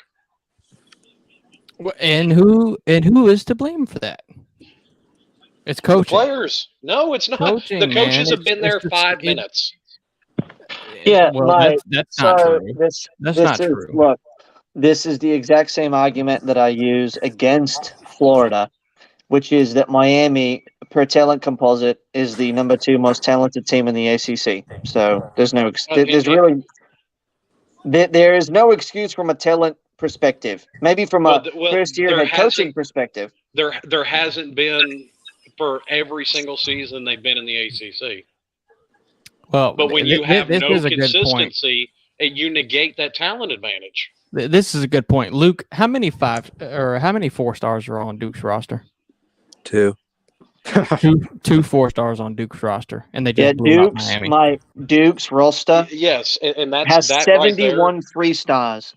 You're actually making my point. You're making my point for me. Hang on. You're making my point for me. You cannot sit here and tell me that much team of and coaching does not matter with why Miami turned the ball over and why the receivers were not in line with the quarterback. When you have that big of a talent advantage, that's effort, not coaching. Who encourages effort? Coaching. Yeah, players are only going to play as hard as the coaches want them to play. Yeah. I mean, this is fundamentals 101. It 100%, yeah. Look, if the effort isn't there, it's because it's not being demanded by the coaches. Facts. Well, no, it's being demanded by this coach. It wasn't demanded by the last coach, and that's what I was alluding to earlier with behind-the-scenes problems. So, but should you not be getting better every game? But you're not. They're not going to get better every game because, once again, let me finish my point. Go ahead. And I brought this point up before. These are some of those same players that were under Manny Diaz dancing on the sidelines, making TikTok videos, losing to FIU in 2019. Well, by the way, I just looked at the Tyler Van Dyke sack again. That's 100% on Tyler Van Dyke. No, that wasn't. They overloaded the right side or the left side of the offensive line. They rushed 5 on one side. They had 3 to block them. There were 2 free rushers. And Tyler Van Dyke fumbled the ball. Yeah, well, stars don't matter sometimes. They also didn't call the slide. That's false.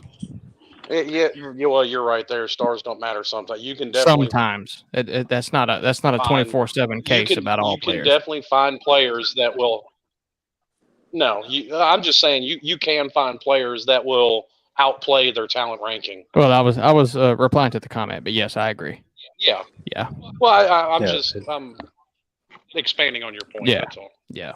I mean, 5 stars are bust, and some 3 stars go to the NFL. I mean, yeah, that's not even a good example because Stetson Bennett's still playing like a 3-star. Yeah, and Stetson Bennett won't get drafted. So no, you want a guy that you want an example of guys that outplay their recruiting ranking. I mean, nobody wanted Santana Moss. Yeah, Alabama won all those national titles with a bunch of 3 stars. Well, I mean, I agree with your point, Luke. I don't think anybody's arguing that. I'm just saying you can, if you have a guy that's a good evaluator of talent, you can find those diamonds in the rough, is all I'm saying. Yeah, but about it is these same players on Duke went 3-9 last year. Just the only thing that changed is the head coach. My point is Miami is so talented, and to have 8 turnovers. I know it's the first-year head coach. It's all new coordinators and everything. But to have 8 turnovers and look as bad as Miami does, I mean, it's just unacceptable. It's absolutely unacceptable. And it does fall on coaching. It does fall on Josh Gaddis, and it also falls on the players. It does. Well, it and definitely. Slim doesn't agree with that for some reason. Yeah, it's up to the coaches to bring those undisciplined. It's fundamental to not fumble the ball. It is fundamentals. It's scheme to know where the wide receiver is going to run. Because when you snap it and you look to the left and then you throw the ball, but you throw it right to a defensive back and it is 10 yards away from the receiver, that's a scheme problem. The quarterback doesn't know where the receiver's at. That's not a scheme problem. That's a damn quarterback problem for not knowing where the hell your wide receivers are going. The number one priority of an offense should be for the quarterback. To know where the receiver's going to be. That should be the number one. I mean, maybe your coach should coach up the players to know where the receivers are. Yes, exactly. Exactly. And I agree with that. I just don't see it year one. But look, well, I mean, there's plenty of other teams. If they were in year three having that problem, because they've had 3 offensive coordinators in the last 4 years. Nobody can learn a system like that. Well, Florida's offense is miles ahead of Miami's. I mean, does that mean that they had multiple systems like that in the last 4 years? No, they haven't. So if you're talking quarterback, and you're talking player personnel, then yes, it's pretty much equal. Anthony Richardson pretty much got the same exact playing time and starts that TVD actually less than TVD did last year, and he looks way better under a brand new coaching staff. He really doesn't. Yeah. Once again, actually, no. Hang on. No, it's close. And even Pete shut down your argument because Van Dyke is still 70+% completion. Well, Pete didn't shut down anything. I mean, I didn't hear that. I mean, Van Dyke's numbers just are not backing up your argument. Well, no, and like I said, the numbers and as far as quarterback play, they're pretty similar actually. But as far as like offensive production and everything, it's definitely different. I mean, we have running backs. We run the ball. I mean, y'all can't run the ball worth a damn. So Mario's first season in Oregon is 10 times better. I mean, it's like I said, it's collective. It's collective. And I agree. I think it all starts in the trenches, though. I think that's another offensive line problem. This is an offensive line coach. Look at what Colby said. Miami literally sucks. Arguably the best coaching staff in the country, and still pull out shit on the field. And it's not anywhere near the best coaching staff in the country. Good fucking. But it is a good coaching staff. It's one of the best coaching staffs in the country. Obviously. Well, clearly it's fucking not, mate. They'd be winning games. I mean, in terms of past resume, it's definitely one of the best. Yeah, other than Josh Gaddis, it's a great staff. And that guy was a fucking Broyles Award winner last year. So how shitty can he be? Yeah, Miami stole our secondary coach, and our secondary was our worst part of our defense last year. Yeah, Georgia stole our offensive line coach. Our offensive line was the worst part of the team.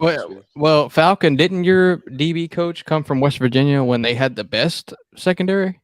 Yes, and it's the same guy. Yeah, it's the same. Yeah. Yeah, and so it's not like he's a bad coach. He was hired because he was recruiting so well. He's an elite recruiter, and he's had success everywhere he's been. But he was at Georgia for 1 year, and let's not forget that your secondary is the reason you won that national title game. Well, that front seven is the reason why we won the national title game. If I'm not mistaken, your secondary put that game away. That's false. That's false. Stop talking out your ass. What did he say? I can't even see the comments. He said Billy Napier wanted Emory Jones to stay because Anthony Richardson sucks. It's not true. I mean, I think they're both kind of cheeks, but whatever. Good fucking. Remember when all the Florida fans were talking about how AR was going to be a Heisman contender? I remember when Florida fans were talking about. Wait a minute, I remember when Florida fans were talking about Emory Jones was going to win a Heisman too. I remember that too. I wasn't there for either of those though. It wasn't me. Yeah, I knew a certain Florida fan who thought Emory Jones would pop off because Dan Mullen was the OC.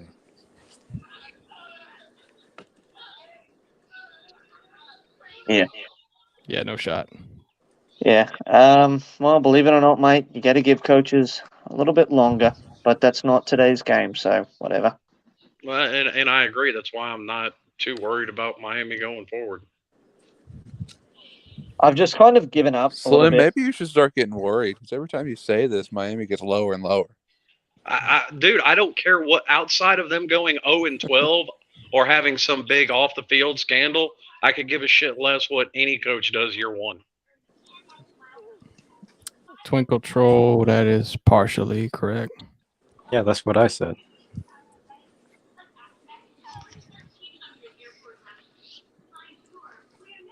Slim is never worried, and that worries me. Josh Gaddis is still doo-doo. Hey, at least we have an offensive coordinator. Well, I'd rather have Billy Napier as an offensive coordinator than him. No bullshit. I really would, and that's not. I mean, that's being serious. Like I said, all the problems I have seen out of Miami this year predate this entire staff. The problem with, look at last year. They had Charleston Rambo and Mike Harley. That was it for the receiving corps. And both of them could are be gone. look, I don't know. It could be that this is just what Mario looks like outside of the worst conference in the Power 5.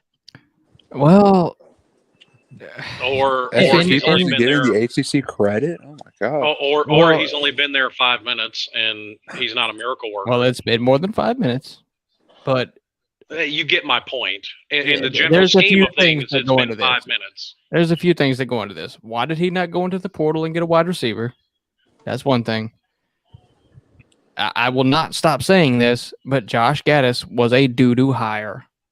And it's continuously proving me right. You have no evidence to back it up. Right. Look, I don't even necessarily agree with that. I'm going to be quite honest. Okay. Look at Miami's offense. Who does it fall on? Look, to an extent, I think this is where Slim and I just will inherently agree no matter what. You have to give people time. This is just a fact of fucking any sports ever that you pay attention to. Gaddis was at Michigan for a few years. And he was a Broyles Award winner when he was there too. He what? Harbaugh was calling the plays. Yeah, I'm sure Harbaugh has definitely got his hand in on that offense, no doubt. But it's like it's no different. Josh Gaddis not qualified. Michigan's offense looks a good bit better now that Josh Gaddis left. Exactly. Josh Gaddis without elite running backs with Jalen Knighton is the closest thing they have to it, which he's not elite. He's undersized. Miami's offense is not good. So I just don't understand that. So why would Josh Gaddis then win the Broyles Award if he wasn't calling plays? Why would that happen then? You tell me. What the hell they're doing? He was calling plays. You tell me. He was probably calling him at least half of the plays. No, he was probably he had a heavy hand in that. No, Mike, listen. He probably had a heavy hand in that offense. Otherwise, he wouldn't have fucking won it, Mike. Well, think about it. Cade McNamara was throwing the ball. Who votes on those awards? The AP? Is it the AP? If it is, I don't know, Mike. I don't know. I'll be honest. I don't know who votes for it. My whole point, Michigan had elite running backs last year, and they had Cade McNamara. Cade McNamara is significantly less talented than TVD.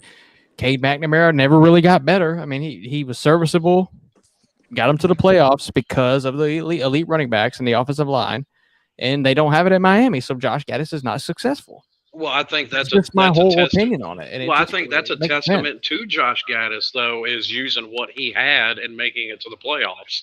Yeah, I don't know, Mike. Look, you can't sit here and say that we need to give Billy Napier more time and then also sit here and shit on Josh Gaddis in his first season. I can. I can. You can't have your cake and eat it too, mate. I'm sorry. Yeah, well, yes, you absolutely can, but you sound like a moron doing it. Well, what's the best thing Josh Gaddis has done? Tell me.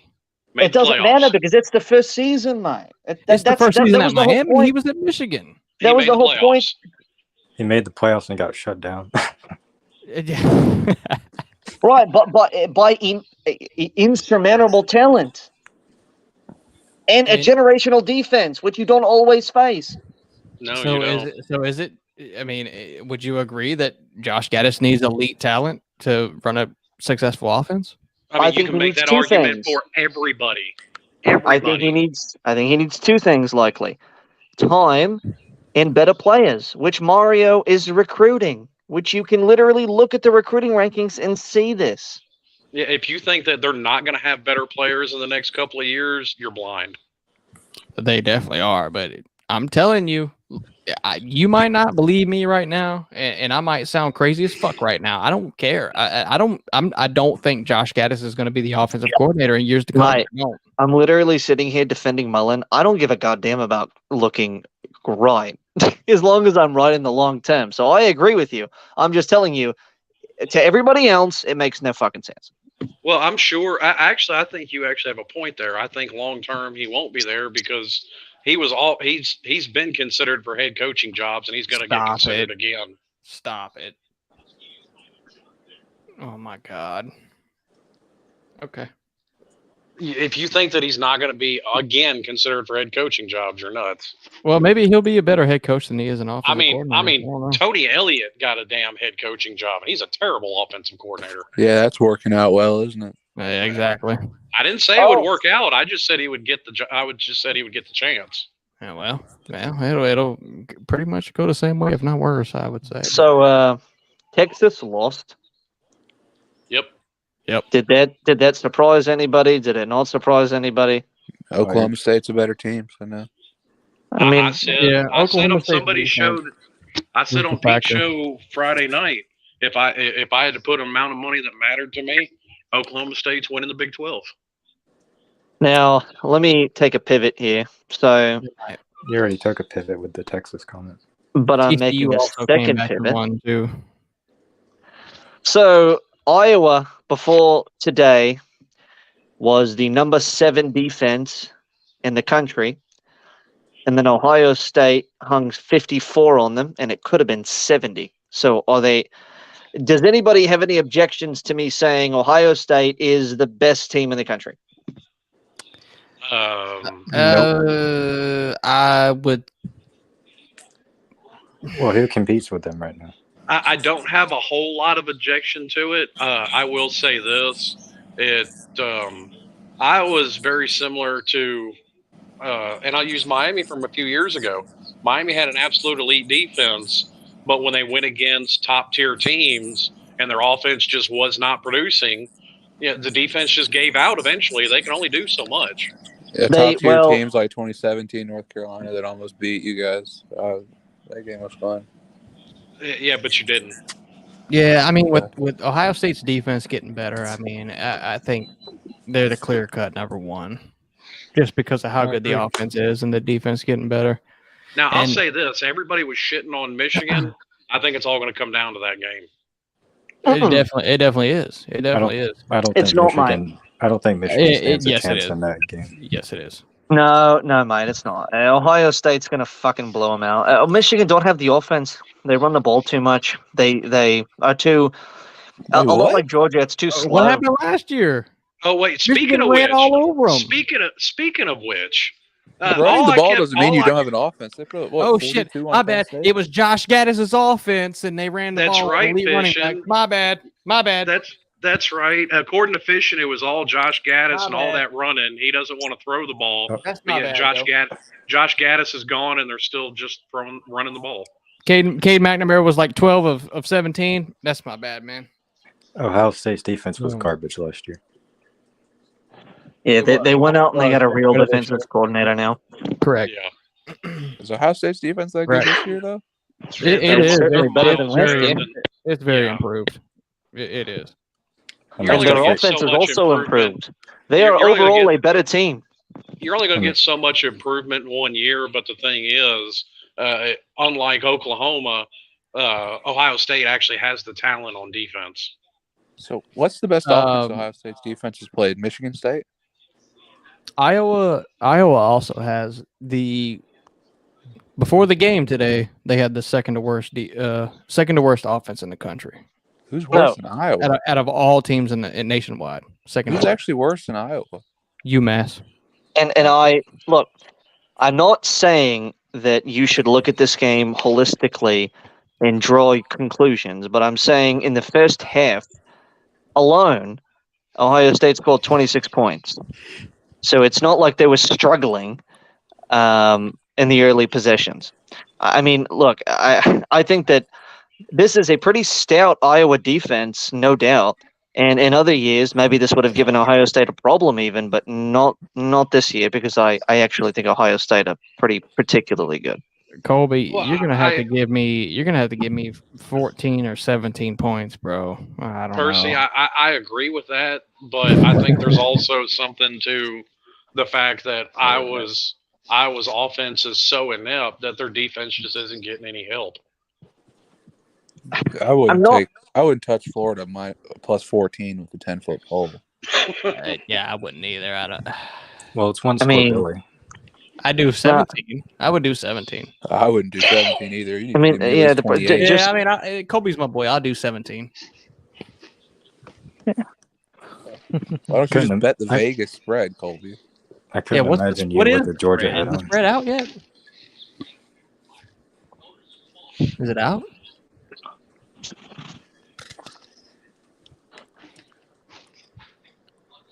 I'll say this while he's looking for the spread about Ohio State. Oh my God, Baskins is back. I've been chilling. 15.5 is what I found. I'll say this. I think Ohio State has the credibility right now to be number one. All right, Colby, let's do 17.5. I'll take that. But like I don't disagree with that, TB. Well, and this is all I'm gonna say though. It will work itself out, and I know Michigan plays Ohio State, but what I mean is the Georgia-Tennessee game will prove to me who should be number one. If Georgia beats Tennessee, Georgia should be number one. If Georgia loses to Tennessee, Ohio State, they're already proven, is what I mean. They're just proven earlier. I don't know. Tennessee might jump to one just because they'll have more impressive wins on their resume. Is Notre Dame the best team Ohio State's played this season? I mean, really Luke, I get what you're saying. Yeah, I'm really not giving Tennessee any credit, and here's why. It's got nothing to do with Tennessee's play on the field, but their fans sound like a bunch of 14-year-old whiny emo girls. Tennessee fans are the worst in the country. No doubt. They are the worst fan. I live in Tennessee, and they're fucking horrendous. Yeah. I live in Tennessee, too. Yeah. Wait, hold on. Slim, do you live in Nashville? No, I'm about an hour from Memphis. All right. Well, I'm sure they're horrible there, too.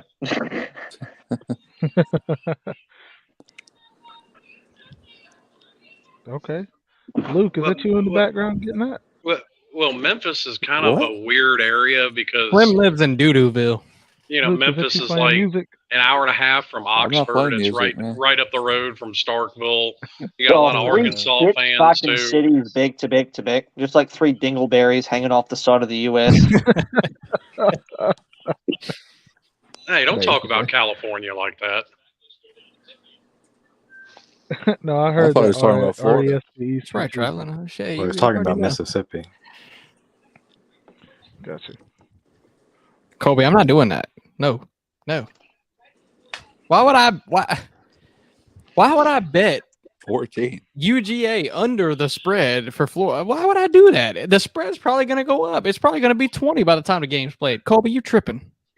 Speaking of which, fishing, didn't me and you have a bet on something and I just cannot remember what it is, or am I tripping? I think I was going to bet you something, but I didn't. But I can't remember what it is either. I want to stick with rugby and soccer. I'm itching to bet some shit with you, man. You guys should bet which of your teams is going to have a better record. Like I said, it wouldn't surprise me if they end up with the exact same record. No, it's going to be Florida. It seems like both of you think your team's going to have a better record, so why not bet it? It seems like we're both going to be shit, man. Right. 8-4 is successful for us, so that's all I'm going to say. Yeah, that's an improvement from. Well, 8-4, mate. That again, and I think I had this conversation with you the last time I was on. We did, yeah. That's quite generous. Mm-hmm. Very generous. I think 6-6 is likely. We also didn't think A&M was going to be so fucking horrible. Yeah, but mate, well, they still may beat you. Awful. They still may. That is true. Florida State might beat you. South Carolina might beat you. But at the same time, all three of those games are winnable too, though. So I look at the Florida gonna beat you. I look at the Florida State game the same way I look at the Miami Florida State game. Flip a coin, it's a pick 'em. Right. We're at the point where no game ahead of us is a guaranteed win. We're gonna have to fight for all of it. And we're probably gonna lose multiple. So. Hold on, y'all. Luke is is wanting to make a point. Little girl? That's little girl. What? Oh wait. All right, no, that's a girl this time. That's not me. I thought that was Luke. My bad. That's the baby. That's my bad, Luke. That's little baby. I'm just Colby. Yeah, no. she ain't happy. No, Colby. No. 17 and a half. He said 15. He said 15 points. This man's sitting here trying to trick me. He wants me to wear a Georgia hat. He gonna put 15 and a half next. And he never told me what he would do a video of. So why am I entertaining this? What's the video going to be of, Colby? Is it going to be of you saying Florida is the best team ever and you wearing a Florida hat? I mean, what's the video going to be? Don't bet any bets ever on Florida. Falcon, tell me what you think about this, and then I want to hear from all you guys. The hardest part about, I guess, being a Georgia fan right now in this moment, if I say we may lose to Tennessee and I'm okay with that, I feel like people will be like, no, you're just saying that because you don't want to be a certain way. But at the beginning of the season, I'm like, well, it's hard to win and go undefeated 2 years in a row in the regular season. We got to lose a game to somebody. Right. So in my mind, you know what I mean? In my mind, I'm like, you know what I'm saying? Like there isn't a preseason every year where I'm not like, okay, if we go 11-1, I would totally take that every day of the week. It's just that's kind of what I'm telling myself. Yeah. Yeah, I mean, 10 years ago we were 6-7, or sorry, 12 years ago we were 6-7. So I'm not gonna boo-hoo. I'm not gonna bitch and whine about going 11-1 every year. You see, Daniel? 6-7 is so terrible. Oh my gosh. Shut up, Luke. You haven't seen your team win 2 games in a year. Daniel, I bet. What time, Daniel? Ooh, type it in the chat. Hold on, Mike. I'll be there. But yeah, that's kind of my thought now is, lose to Tennessee. If Tennessee were to make it to the SEC championship game over us and we just played the rest of the season and, had a above average to great year this year, I'd be happy because of all the young talent. And then I think going into next year, losing Stetson, unless he somehow cheats and get another year of eligibility. I mean, there were so many people coming into the season saying that Georgia was going to take a huge step back and that we were going to go like 8-4 and 9-3. And if we managed to who the fuck said that, mate? A bunch of Georgia haters that I saw on Twitter and YouTube. For me, it was the analysts that were like, well, Georgia's losing their entire defense. Don't be surprised if they give up 25 points a game next year. Like, what the fuck? Yes. Yeah, and a lot of the time it's these people who don't know football. Yeah, fishing. Let me ask you this. Before the season started, what did you think Georgia was going to be? Did you not think they were going to be an 11-1 team, probably maybe in the playoffs, right outside the playoffs, and the SEC championship? Was that not your expectation going into the season? He has his mic muted, so he's not there. Fuck off, man. But to Percy's point, I think any football knowledgeable person would agree with you. Yeah, right. No, of course it was. Yes, but I do think there's like. So if we meet expectations, why is that a disappointment? Well, I think it doesn't matter if Georgia loses a game, people are gonna rag. You know what I mean? Yeah, it's like every time Alabama loses, everyone always screams about how the dynasty is over. Yes, and then you go back to how many years where they've lost one game and then still won the national championship. So I'm sure Kirby's going to have to deal with the same thing. If he loses a game to Tennessee this year and he gives up like 45 points, everyone's going to be like, oh, he had a generational defense. He'll never have that again. He'll never win another championship. It'll be that same bullshit. Yeah, Bama only lost last year in the national championship because Jameson Williams got hurt. We all know this. This is a known fact. So, that's a lie. It is. It is what it is. Yeah. Well, look, I mean, it's true. I would say Stetson helped them out a little bit by throwing an interception and having a fumble. So I think he might have given them a little more than they should have had. I'll say that. I didn't attend the Queen's funeral, mate. Fucking quite literally seceded from that quite long time ago, mate. Wait, what? Who said that? Wait, what? So out of left The field comes Twinkie troll Percy. said that I sounded like I fucking attended the Queen's funeral, but we fucking fought those motherfuckers a while ago, mate. And in the left corner, we've got the Queen, who's 441 years old. In the right corner, we've got Percy Yeah, that's Harvin. disrespectful, bro. Hey, We got fuck that Percy. cunt, mate. Damn. Fuck that absolute monarch. Well, That The absolute fucking colonialist. monarchs oppress the fucking poor, mate. They can fuck them. I shall not speak on that. Colby, 17.5, or I'm not taking it, bro. He said 15 and a half. This man trying to jimp me, bro. Why Well, is he look. trying to jimp me? I'm about to jump all of y'all, all right? Because we about to shut Mate, the stream I've down. drank so many goddamn beers. I'm always so drunk by the end of these fucking live streams. We're closing it down. Luke, come on, man. You didn't let me say bye. Luke was he Yeah, already Colby had just his did. mouse. Bro, okay. You know what, Luke? Colby, I'm Let's not see, scared. buddy. Hey, you see Traveling putting the I'm chicks, scared. the little chicks. Yeah. Traveling putting the chicks in the comment section. But anyway, I would be very happy with an 11-1 Georgia season. Me too, dude. I know. I think it's different for us because we were how many years were we with Mark Richt, and we just could not get over the hump, Yeah, and we were yeah. so frustrated. And now we're here, and it's like, oh, this feels nice. Yeah, there Like, were so many years under Mark Richt where we should have gone 11-1, but we lost 2 or 3 games we shouldn't have. yes, two people we shouldn't. Yeah, I know. So that's where I'm like, take it while we have it. Appreciate you, Kirby. If I ever see you in person, I'm paying for your meal. That's But he actually visits my town because his son plays travel tennis, and we have like a huge tennis center here. And when his son's going through his seasons, that's where he comes up. Huh. So I'm gonna try to catch him one day. Act like I know nothing about football. Like, hey, how you doing? Hey, how's it going? Oh, you saw the Braves? Yeah. Oh, okay. So what kind of sports are you into? Oh, Oh, you choose the right fucking quarterback. All right. Oh, you already did? All right, they're fine then. There you go. Hey, I may say something if he says football.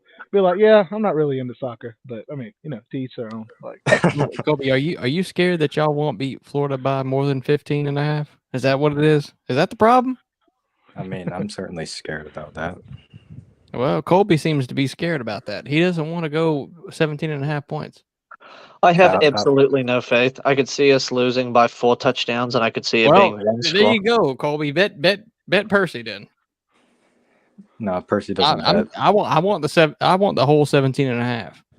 Or else Do I'm not you really? I'm not betting jack. Would you And I'm bet? definitely not wearing a G on the top of my Efficient. head unless I take the actual point spread. So Would you bet plus 17.5? Genuinely? Yes. Fuck no, mate, no. Yes, I would. No. This is going to be a little off topic, but I'm sorry. Did somebody ask me a question? I was dealing with a crying baby. talking about how Mark Richt lost games that he shouldn't have. No, Colby, I'm not negotiating, Colby. I want 17.5, and that's final. Remember the Clemsoning years under Dabo Sweeney? Nope. I mean that even predated Dabo. Though. That goes back to Tommy Bowden. Yeah, I'm really shocked that Georgia was not the butt of that joke, and that Clemson was the team that lost games that they shouldn't have. Because I feel like Georgia had more talent than Clemson did at the time, and that we lost more games to less talented teams that we shouldn't have than Clemson did. Clemson was the butt of that joke. I think though the thing about Georgia back then, we had a really good 1 through 25. We had really talented players at that 1 through 25, but we just had no depth. I mean, you remember somebody would go down and I was like, oh, our season's over. Yeah. I mean, he's got a point. How many years did Georgia, for instance, lose their starting running back and their season kind of went down from there? I mean, and now it's like, we lose a starting running back and it's like, hey, open the stable. You come here. Come here. All right, go on in. Like, Yeah. Well, and then I brought this up several times too. There's definitely an element of luck in there. I mean, if they had that extra 3 yards, they're playing for the national title in 2012.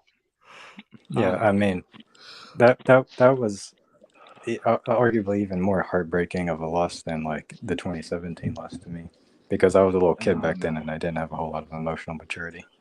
All I saw was my team driving to go win an SEC championship, and we fall 4 yards short as time runs out. Falcon, you still a little kid. No, I'm kidding. No, for real, y'all. I'm shutting this stream down. Okay. Jesus Percy, Christ, thank you, bro. 2012, I was already working a full-time job. Thank you, Slim. I was in my senior year. Finishing my senior year in 20. I was a junior dropping out, but yeah, thanks for reminding me. That's what I'm talking about, baby. Hey, ain't nothing wrong being hype. I dropped out my senior year. I was hopping fences, bro. I was working. Yeah, I was a dishwasher. Hey, man. I can absolutely don't hate on the grind. Devil's latest. It's true. What person? Yeah, fucking fishing being a pothead, mate. That's all. Hey, stop attacking me. Well, fishing and I. You don't know like about it's a me. bad thing. I'm not agreeing to nothing. I don't know what you're talking about. But Percy says that like it's a bad thing. No, it's not. No, it's not. I'm saying fishing has good taste. That's all. Colby. I don't know. I think he was on that 17 mid and a half, Colby. Damn it. 17 and a half. No less. All right, y'all. I'm gonna end the You stream really real don't quick. think one You guys score wanna Billy come can by? hold it to 17? No, one score, Billy. No, Georgia's All right, winning by a lot. See, Slam. If y'all want to stop by, I got to go plates. Cheers, Slam. After the stream, just knock on the back door. I got y'all. Anybody in the chat, if you wanted to go plate, it's $2 a plate. Macaroni and cheese, ham, corn, it's cream corn, and we got oysters. Yeah, that's it. Yeah. Just letting everybody know about the to-go plates. I forgot last time. Fucking Cool. fancy Guys, plates, man. Why did it take so long? See y'all later. If y'all will hit the like button, subscribe to my boy Fishing for dominating the stream while I was out talking to some just drama going on. I was just operating the zoo. It's no big deal. Yeah, it's true. I think we were talking about Dan Mullen. Fishing Yeah, just pretty much. So thank y'all, Slim. I appreciate all y'all though though for Yeah, coming on boss. talking. And everybody See in ya, the chat, Tiger. dude. Y'all have been awesome. See you, bro. Yeah, take it easy, mate. Definitely. See you, person. See you, Yeah, mate. it's definitely been it's definitely been one of the, That's net. it's been one of the coolest streams that I like this. I think that was very, very chill. A lot of cool talk, a lot of different conversations, which was cool. I was trying to listen to a little bit of it on my phone. I just had my headphone in while trying to, whenever they would. Anyways, I can't say it on there. Slim, is that baby crying, bro? Yeah, she ain't happy. Why she not happy, wants- bro? What's She wanted to go plate. She wanted to go plate. You know Look, what? I think you are right, actually. I'm gonna end the stream. I'm gonna get the baby to go plate. She want oysters or crawfish? That's the entree. Crawfish, buddy, crawfish. Okay, well that's all damn. raw. So you gotta cook Hold it. on, mate. yourself. Hold on. Everything in the to-go plate's raw. Hold on. I actually have one question. I apologize. I just now realized we actually probably won't talk until I call in for the call-in show next week. Ooh, that's right. So my question is to you and Fishin, very quickly. What is your score prediction for the Jacksonville game? Oh my goodness, why you do that to me? Go Fishing.